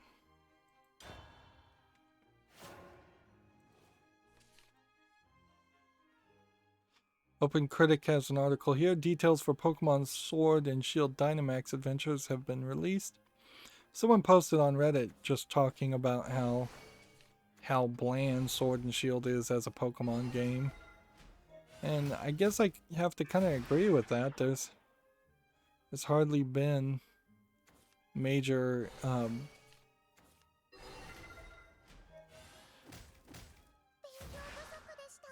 there's hardly been major improvements.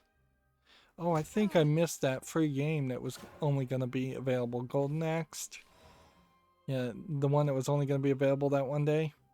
Like, it seemed to only want to unlock on the exact day in Japanese time. And so I totally missed it. Oh well. That, like, who cares? Getting a single level of a game that's never coming out is kind of ridiculous. It's very weird for Sega to release it that way and then get rid of it.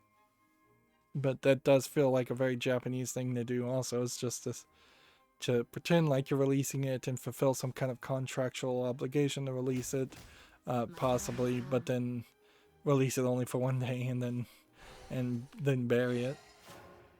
It really failed to do any good advertising for Sega, because I imagine most people didn't even see the news about those games, those 4 games they were giving away, one each day, let alone get them. I got maybe 2 or 3 of them. Actually, I'm not even sure it was 4 games. I think it was 3 games and some Phantasy Star Online items that you have to own Phantasy Star Online to have used. Moving on, TechRaptor has a review for a game called Aquanox Deep Descent, which I feel like we may have already talked about this. Yeah, they gave it a 5.0. Yeah.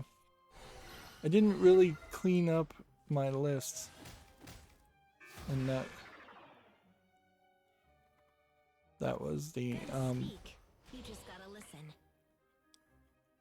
that was kind of the problem there, is that I left some things here.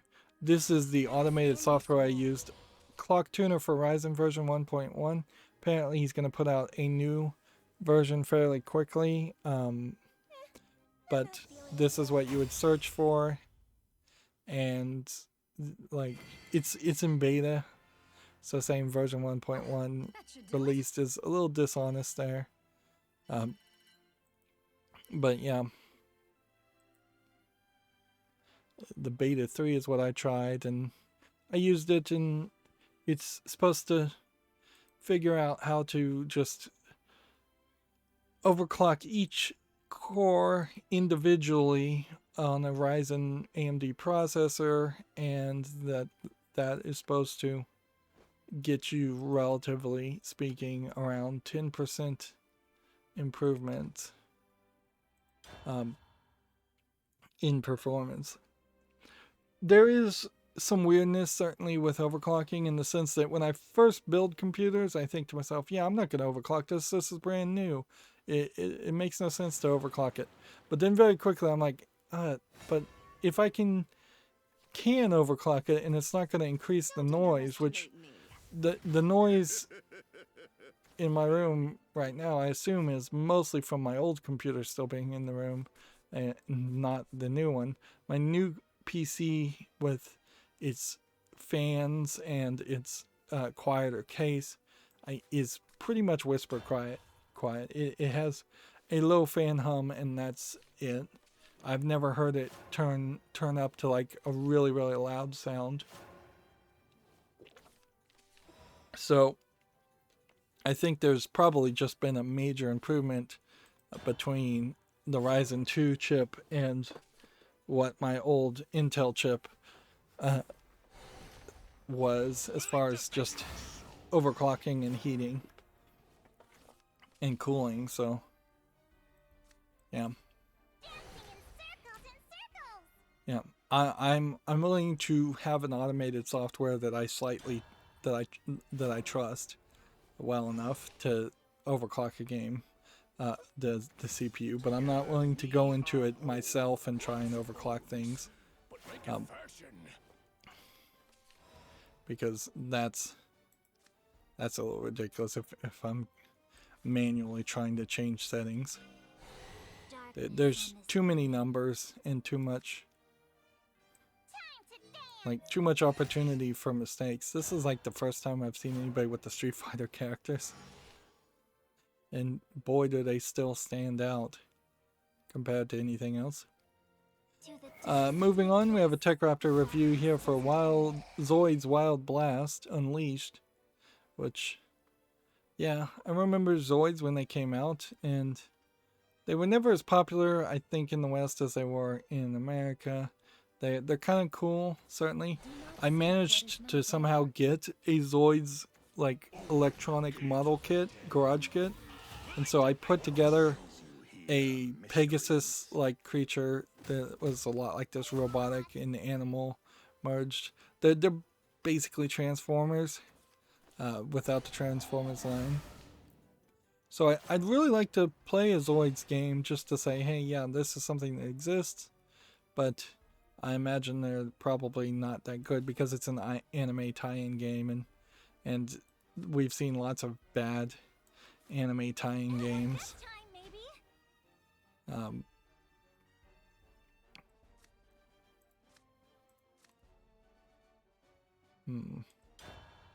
But you can see Tech Raptor gave it a 5.0. Takara Tomy is trying to bring Zoids back to the West, and with the help of this latest 3D fighter, and after playing it, they'll need to try a bit harder. Pros, there's a solid, serviceable 3D combat, long story mode, enjoyable portrayal of the Zoids characters. Cons is severely lacking content, there's no online mode, and it's boring, repetitive story mode missions. So, yeah. Yeah, unfortunately, almost all anime tie-in games are like that. Just low effort games. Not enough funding, not enough care and love put into the development of the game. Moving on, TechRaptor has an article here. A ransomware gang has leaked data from Ubisoft and Crytek, which, alright. That might have some interesting information, but probably not probably as much as you think.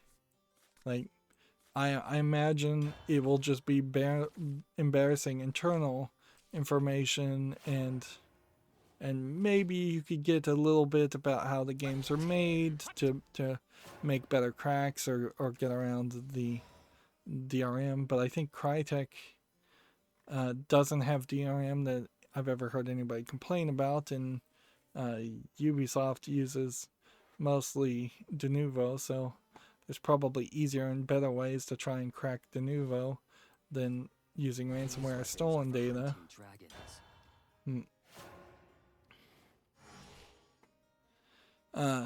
Moving on, we have a game here called The Secret Ceiling Travel, which is tagged as an RPG game about faith, but to me it looks like it's kind of just all over the place Chinese game, maybe an all over the place Japanese game. Looks mostly like a visual novel with some kind of simulation there. Everything here is written in a different language. English is not supported. It's $4.49. It's Chinese only. Yeah. And see, it's ceiling spelled S-E-A-L-I-N-G, not ceiling as in the roof of a building. So either that's mistranslated to English, or I have no idea what the game actually is, which I think I probably just don't have an idea what the game is. Here we have a game called Invasion 2 Doomed, which is a hidden object puzzle game from HH Games. I suppose on this thumbnail this is supposed to be some kind of alien, although these are pretty bad drawings. of characters. $4.49, English, French, and German. Yep, one of those hidden object adventure style games. Hey, how's everyone doing tonight? Get back here. Such a shame. We can see the beginning of the end, and it's been a very rough stream with all the network trouble. Like, I think it's probably worth mentioning that the original Watchdog I had,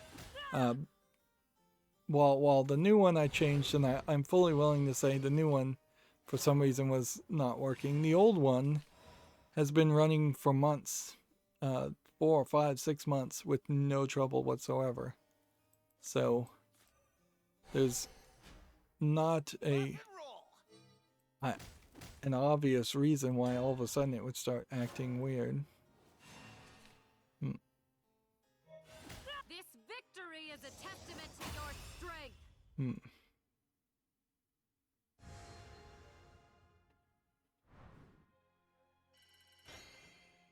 Next we have a game on Steam called Robo-O, which looks like a robot fighting game from the NES era.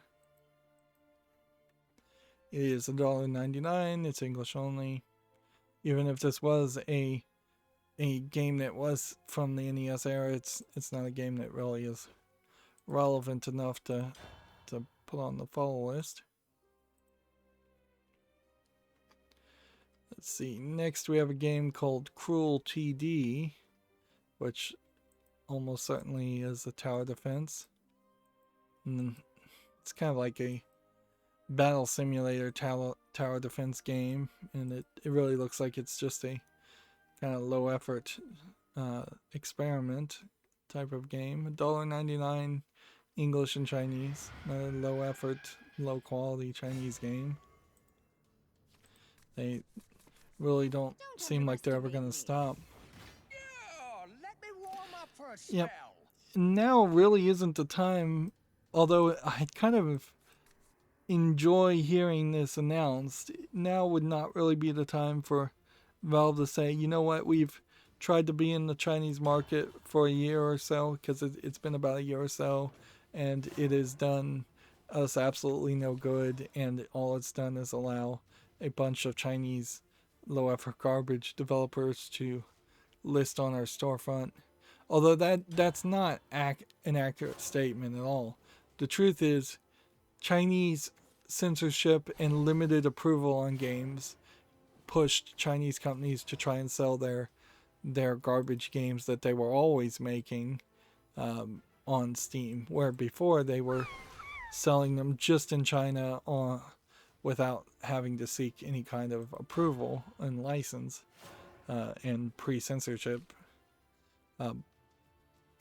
Valve getting a Chinese version of Steam into China had very little effect of that. So, like, while it may be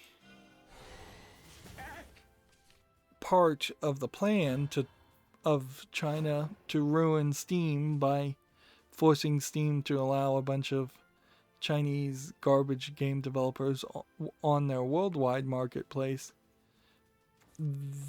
there very well should be probably an announcement saying, you know what, we're not going to let these garbage developers from any place in the world on our storefront. It's the same thing I say almost every stream, frankly. It's probably getting very repetitive, but yeah, they should start curating the product, and they should look very, very hard at any developer from China and give everything a special look there, because there's just a pattern of behavior that you can attribute to all businesses from China of them having that general culture of not putting good quality products out. And some of that does boil down to the idea that they haven't had to really compete before, so that they don't know what quality is, and that they don't know how to really make good games.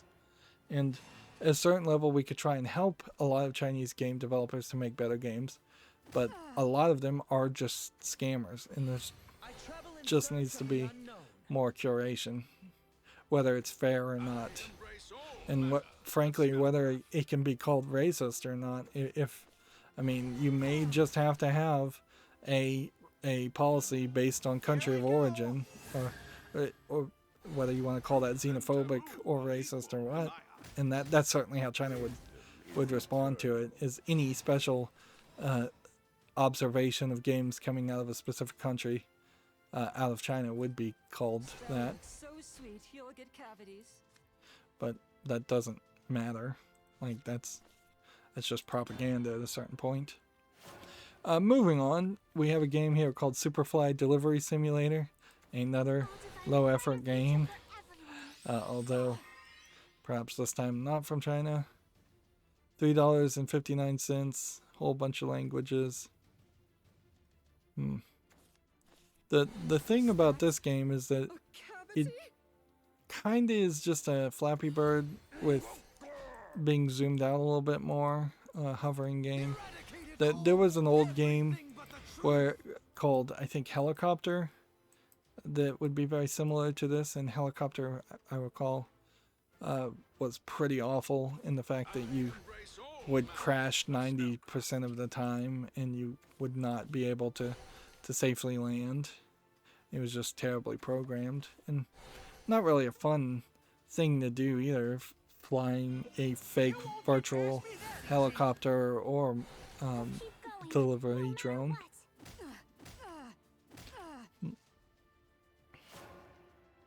Which I think people have maybe gotten a step ahead, frankly, assuming that we will see delivery drones ever coming out, because I wouldn't be surprised if that is something that just actually never does happen. This bears further study. I embrace all manner of spellcraft. Mana, come forth. Truth and taboo are equal, and that's one way of doing it. How did I miss There you that? go. Next, we have a game on Steam called Space Farm, which looks like it is a Stardew Valley style farming game, Harvest Moon type game. They're charging $22.49, English, allegedly full audio. That is way too expensive for this type of game.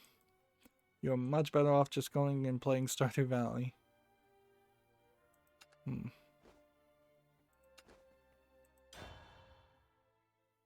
I kind of desperately want to get another free victory here so we can be done with that daily quest, because I've had that daily quest for almost a week.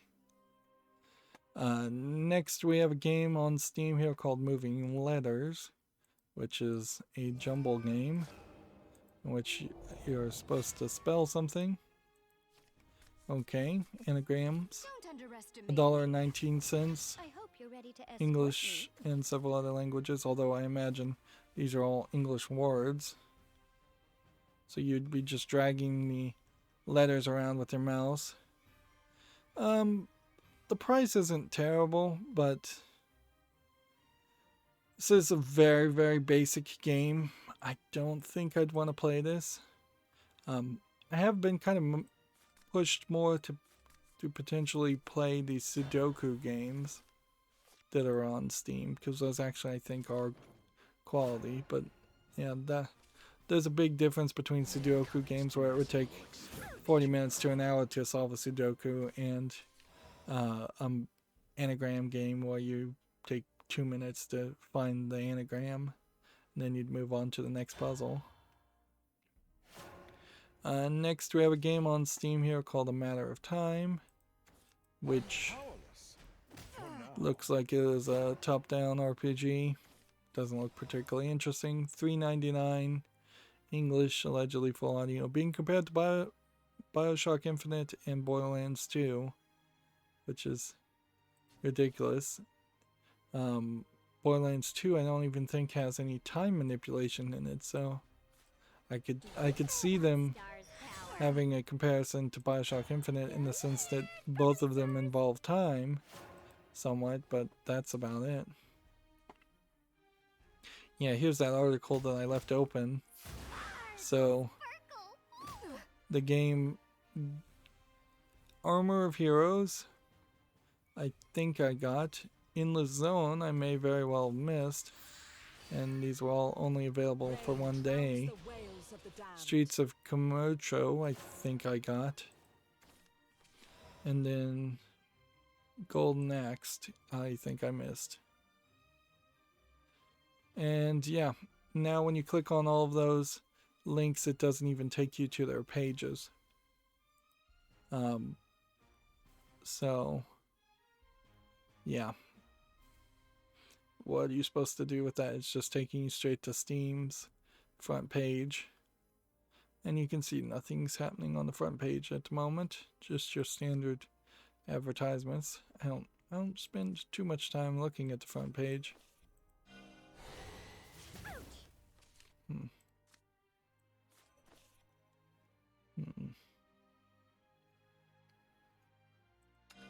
be a talisman master someday.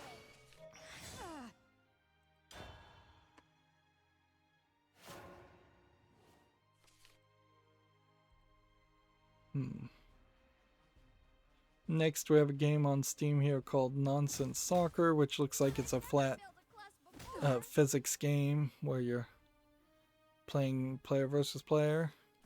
It's early access. Says you can play single player and split screen player versus player. No online, no. This does seem like it's a somewhat polished attempt on the game, but it does kind of feel like it is just trying to do Rocket League if Rocket League was 2D. And yeah, I don't think there's enough of a game there that I personally would want to play. Let's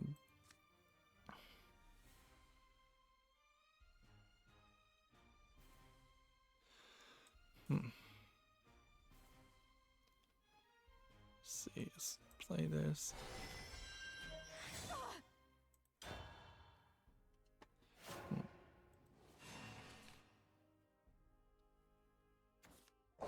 See, next we have a game on Steam called In the Silence, which is rated very positively already. So it must have been pulled out of early access. Looks like you're looking for monsters. This is still early access. It's single player with online PvP. It's a multiplayer horror game. Asynchronous horror game, I imagine, where you one person plays as the monster. Yep, this is one of those games that I think it'll probably have a small niche audience, but won't ever get successful enough to have a big enough audience, and I would never play it anyways. Runecraft or Dragoncraft. Still trying to get that one victory. And I probably will only get that one victory if I get a disconnect, and we've stopped seeing disconnects. Next, we have a game here on Steam called Suits Absolute Power, which is apparently a turn-based action-adventure game.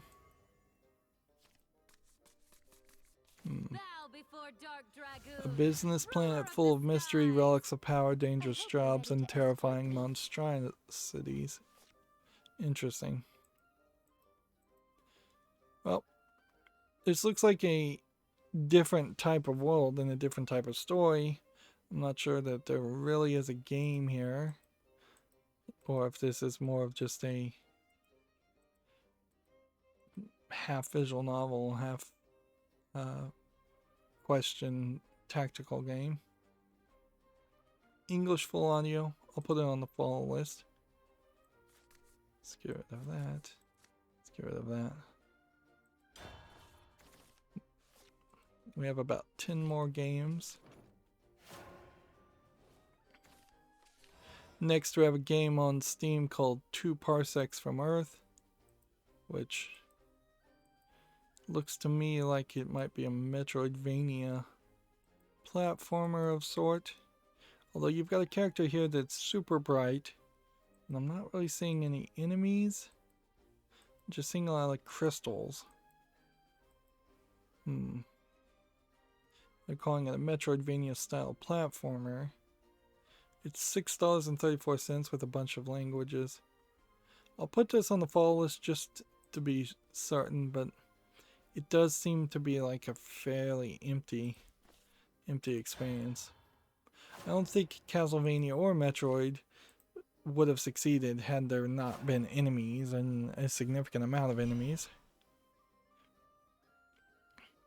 Yeah, here's that game, Aquanox Deep Descent, that we saw the review for, and you can see it is mixed. So that confirms TechRaptor's review that less than half, or almost exactly half, of the people who have played this game don't seem to like it.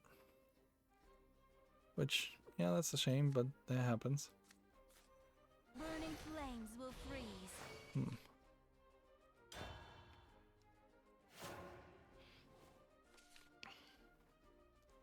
See. Next we have a game called Mystery Hotel Hidden Object Detective Game. This is rated positively from Crisp App Studio. Which, yeah, it's a hidden object game. But not from Big Fish Games, which we haven't seen a Big Fish game in a while. And it's $4.24, and it's not from HH Games either. So we may have a third competitor in the market of hidden object games. Ironically, it seems like it does take more work than you would think to make a hidden object game, where making things like jigsaw puzzle games and solitaire games seem to be easier. I always go with the flow. Bop and roll. Freeze.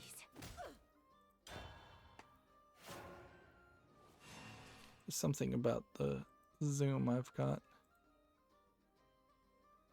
Let's see. Next we've got a game called Spell Carts, which looks like it's a Mario Kart clone.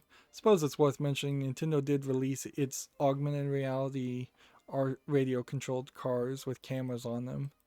$100 each for the Mario and Luigi set.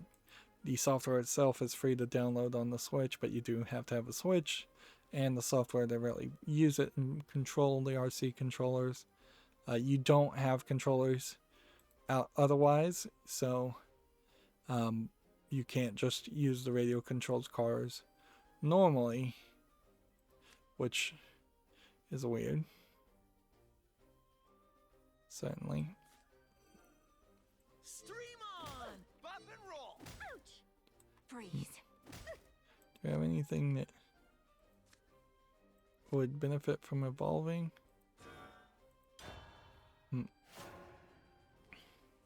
But yeah, it does seem like the Nintendo RC Mario and Luigi Mario Kart toys are relatively good, but you also need a lot of room, and I could see for $100 you being fairly disappointed if people lose interest in them, if kids lose interest in them fairly quickly. Peace lies on the horizon. Bop and roll. So I would certainly buy your kids a cheap $20 radio controlled car first and see if they like it and play it, and then the Mario and Luigi game would be the upgrade to that. I wouldn't start with the other things, the $100 sets. That's a recipe for disaster. Allow me to test your worth. Let's see.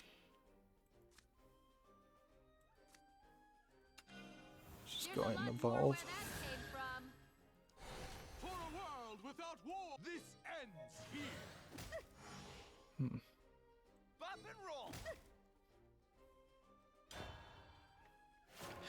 As for spell carts, though, yeah, it doesn't look like any kind of game that it doesn't look like anything. Like I'm always on the lookout for a Mario Kart clone, but this UI pretty much convinces me this isn't going to be it.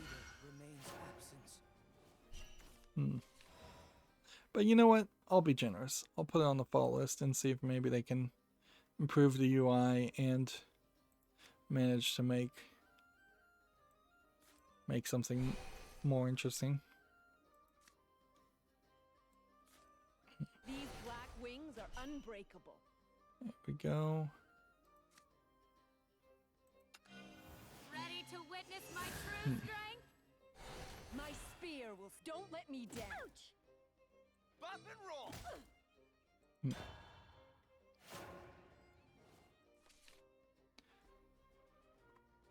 See. Next we have a game on Steam here called Mesmer, M-E-S-M-E-R, which, does that mean you hypnotize people? Okay, They're calling it an open world RPG. Punish the wicked. It's $11.99. It's single player only. It's English and Norwegian. Unique revolution simulator where every encounter matters. Mesmer, the peril of the old world.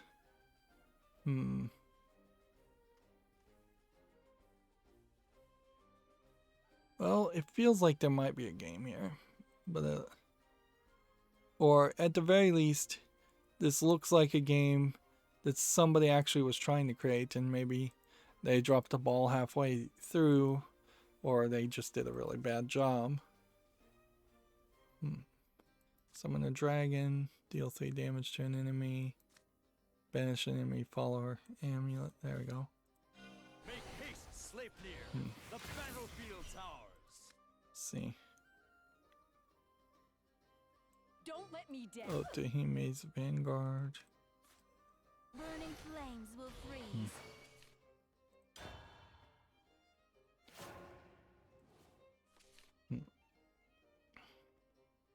Next, we have a game on Steam here called Time Hacker, which it has these like golden robotic looking characters, which they really stand out as weird looking. And it really feels like you're just the whole time doing bullet time events. Honestly, I think I'd prefer just to play Bulletstorm and put up with the problems with Bulletstorm than play this. These robot characters look very weird and asset flippy, and I think that's probably what this whole game is. Early access, requires VR, $14.99, English only. There is an argument, I think, to be made around the concept that VR games have to pretty much be give you something like a time slowdown ability. Like, I don't think you're really going to have a good experience otherwise.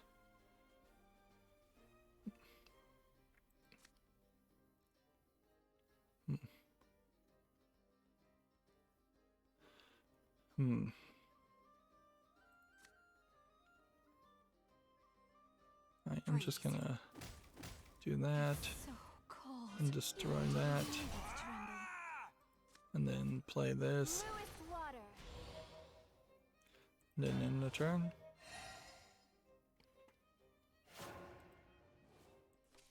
This guy's trying really hard and he has a lot of cards, but I feel like I'm gonna win, but maybe not. Maybe he's just waiting for me to get him under 10 so he can activate a single game victory.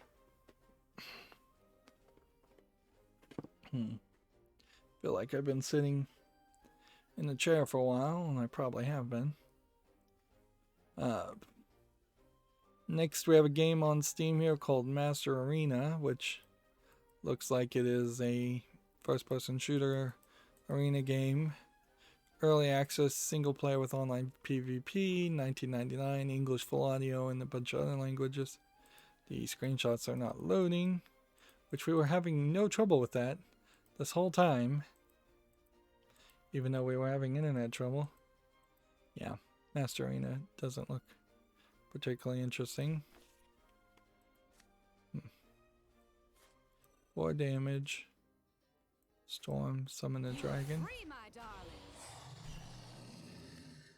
darlings. Destroy one of those. Tremble. Soar. There we go. Was that the right move?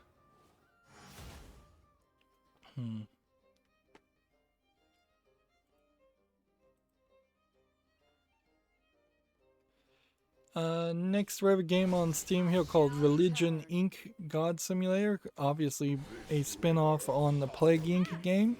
Although it looks visually polished well enough that it kind of stands on its own. At certain points you don't want to discuss religions. So this would be a very dangerous game to like play and talk about. You can see here your meters here are popularity, austerity, and fanaticism, which austerity I think means finances. I thought that said authority as in authoritarianism originally. I don't hate the idea though. $4.99. I don't hate the idea of there also being some other games that are spin-offs of the Plague Inc. game. But even Rebel Inc., which is a spin-off made by the same creators as Plague Inc., really failed to grab a lot of people's attention. Let's see. Summon a dragon. Deal 4 damage to an enemy follower. Deal 3 damage and restore 3 defense. Let's try this. Dare to disturb my domain? Commanded, my empress. Sleep 2, with the fishes. Sleep with the 4, fishes. Dragon empress. 6. Dragon empress. Sleep with the dragon empress. Shall reap. This is Dragon Empress Otome. Not to be confused with the other Otome character, which I did just confuse it. So yeah, I'd be interested to see if Religion Inc. actually got good reviews. Almost certainly it won't. There is not a soul without sin. I bet a lot of people won't be willing to play it. I shall give birth to a new world. And it certainly it would be a minefield to play. Even if it is a game that it does seem like you're probably making your own religions, not addressing any specific religions, or you're dealing with basically dead religions, such as Egyptian religions. 4, 3. Right. No dragon can take my prey. Look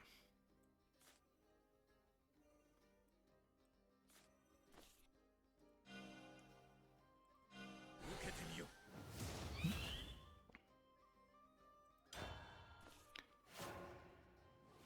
Next, we have a game on Steam here called AIDA, The Beginning of the Story. AIDA? This looks like it's a puzzle game of sorts. I like puzzle games. I'm not sure I inherently would like this one. Seems like you kind of just walk around. Kind of escape the room type games. It's $4.49. They're comparing it to The Witness and Obra Dinn. And even comparing Obra Dinn to The Witness are pretty different games. It's a hard comparison to make. English, Japanese, Chinese, and Korean. I'll put this on the fall list, see if it gets reviews. But it probably will be a little too generic. Man, they stretched the game out so much here and regained all of their health. Greater heights. Higher than the clouds. Let's see.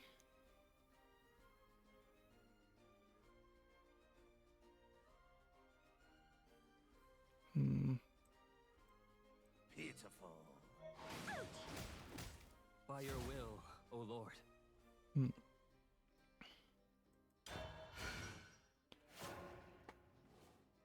Let's see. Next, we have a game on Steam here called Gaelic Wars Battle Simulator Prologue, which this isn't like the only prologue we've seen today. As like a demo. It's free to play, English full audio. The game itself doesn't look like it's particularly anything I'd want to play. And sadly, we're still stuck with trying to get one more victory. But I'm not going to play anymore because I only have like 4 games to talk about. Here we have a game on Steam called Wild Baffo, B-A-F-F-O, which is not Buffalo. I don't know if this is...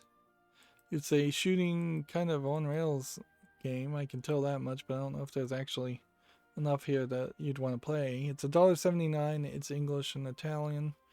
I hope the word Baffo isn't some kind of slur, but whatever. I'll put it on the follow list. This probably isn't the type of game I'd really want to bother to try and play. I'd like these to work, but I'd almost have to spend a couple $100s to buy a light gun that works on a PC first. Which there is a model out now that does seem to work pretty good. But yeah, like I said, it's like $100 to maybe $150 for one light gun. And there's probably only 5 or 6 games in which it would work really well with. Next we have a game on Steam here called Legends of Eternal? Eternal? Is that how you spell Eternal? I feel like we already talked about this game. It looks like it might be something. Yeah, I already put it on the fall list. It's coming out October 30th. So, not a lot of time. And then, here we have a game called Toho Endless Dream, which looks like it's a top-down twin-stick shooter game that with the word Toho around the name, which I don't think that really means anything. It's early access, $7.19. Let's see. So, yeah, I'm not going to put that on the fall list. That's too much of a visual mess for me. And then we have Super Huey 3, which is a helicopter flying game from 2003. And yeah, there's no reason why I'd put that on the fall list. I don't want to play a game like that. $4.68, English only. And that's it. So then that brings us to the Humble Bundle. And that'll bring me back to my Twitter. And we'll see if there's any new Humble Bundles, which I suspect no. There's a STEM software Humble Bundle. The Let's Fight Games Bundle is going to end in 14 hours. The Worms Bundle is going to end in 9 days. Yeah, and I'm just not going to get around to buying the Let's Fight Games Bundle. Like, I've kind of blown the budget between the Prime Day sales and double VIP points on Lego. See, these STEM books, like, some of them could be useful, some of them maybe not. It really is hard to tell. All the covers look the same, and the quality of the content inside is probably good enough, but not great as far as educational books. I don't know if I really believe in learning from books when it comes to STEM and programming in particular. I think you're better off learning from examples, tutorials, and your own, and just Googling the internet. That developer who is making games and naming everything 10 milligrams has a new game called Snake out, so he is flooding the market now. I thought he had just put out 2 games on the same day and he was going to be more reserved, but clearly not.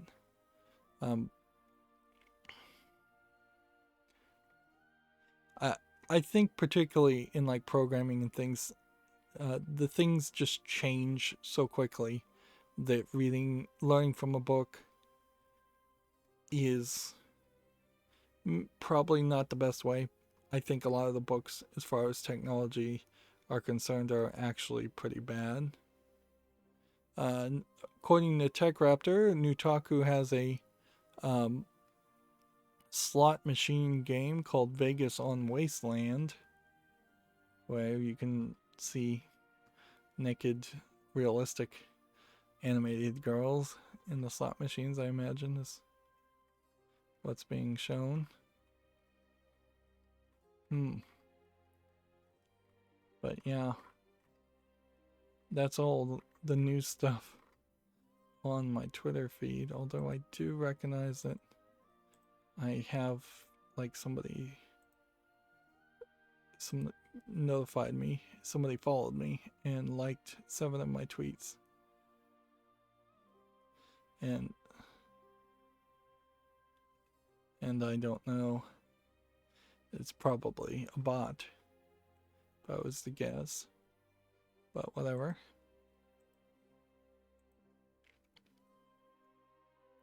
Somebody on the chat last stream specifically asked if I was alright and then didn't have any like follow-up questions or anything, and there is definitely something disconcerting to that idea that people would ask if you're alright and then kind of not respond at all.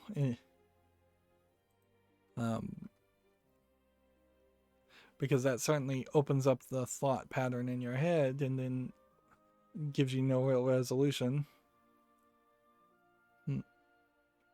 On the other hand, if you're asking somebody, are they alright? I don't know what you're trying to get as a response. Either they're going to say no, and then you have to really be willing to help them in the way that they aren't alright if you can, or at the very least you need to like be there and listen.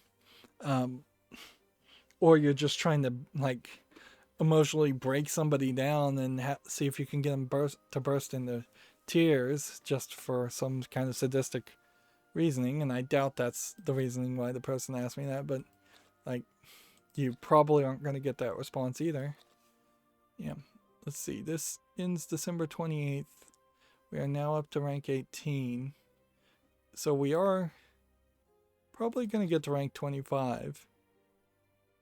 And at that point, there's a decent justification, I think, to potentially buy the Battle Pass. But I'm not sure that there's still a great reason, because you really would want to be up to rank 80. And I just don't think I'm going to be there. Yeah. Anyways, this has been a mess with the internet and all. And my watchdog clearly had something to do with that, and so I'm going to have to rethink how that works. That's going to be it for this stream. As always, I ask you to like, share, subscribe, comment, and watch every second of my videos. If you want a friend to follow me on any social media sites, there's a bunch of links down below. And if you want to support me further, there's a link to Patreon, or you can friend me on Steam and gift me a game off my wishlist, or gift me a gift card. Thank you for watching. Have a good evening.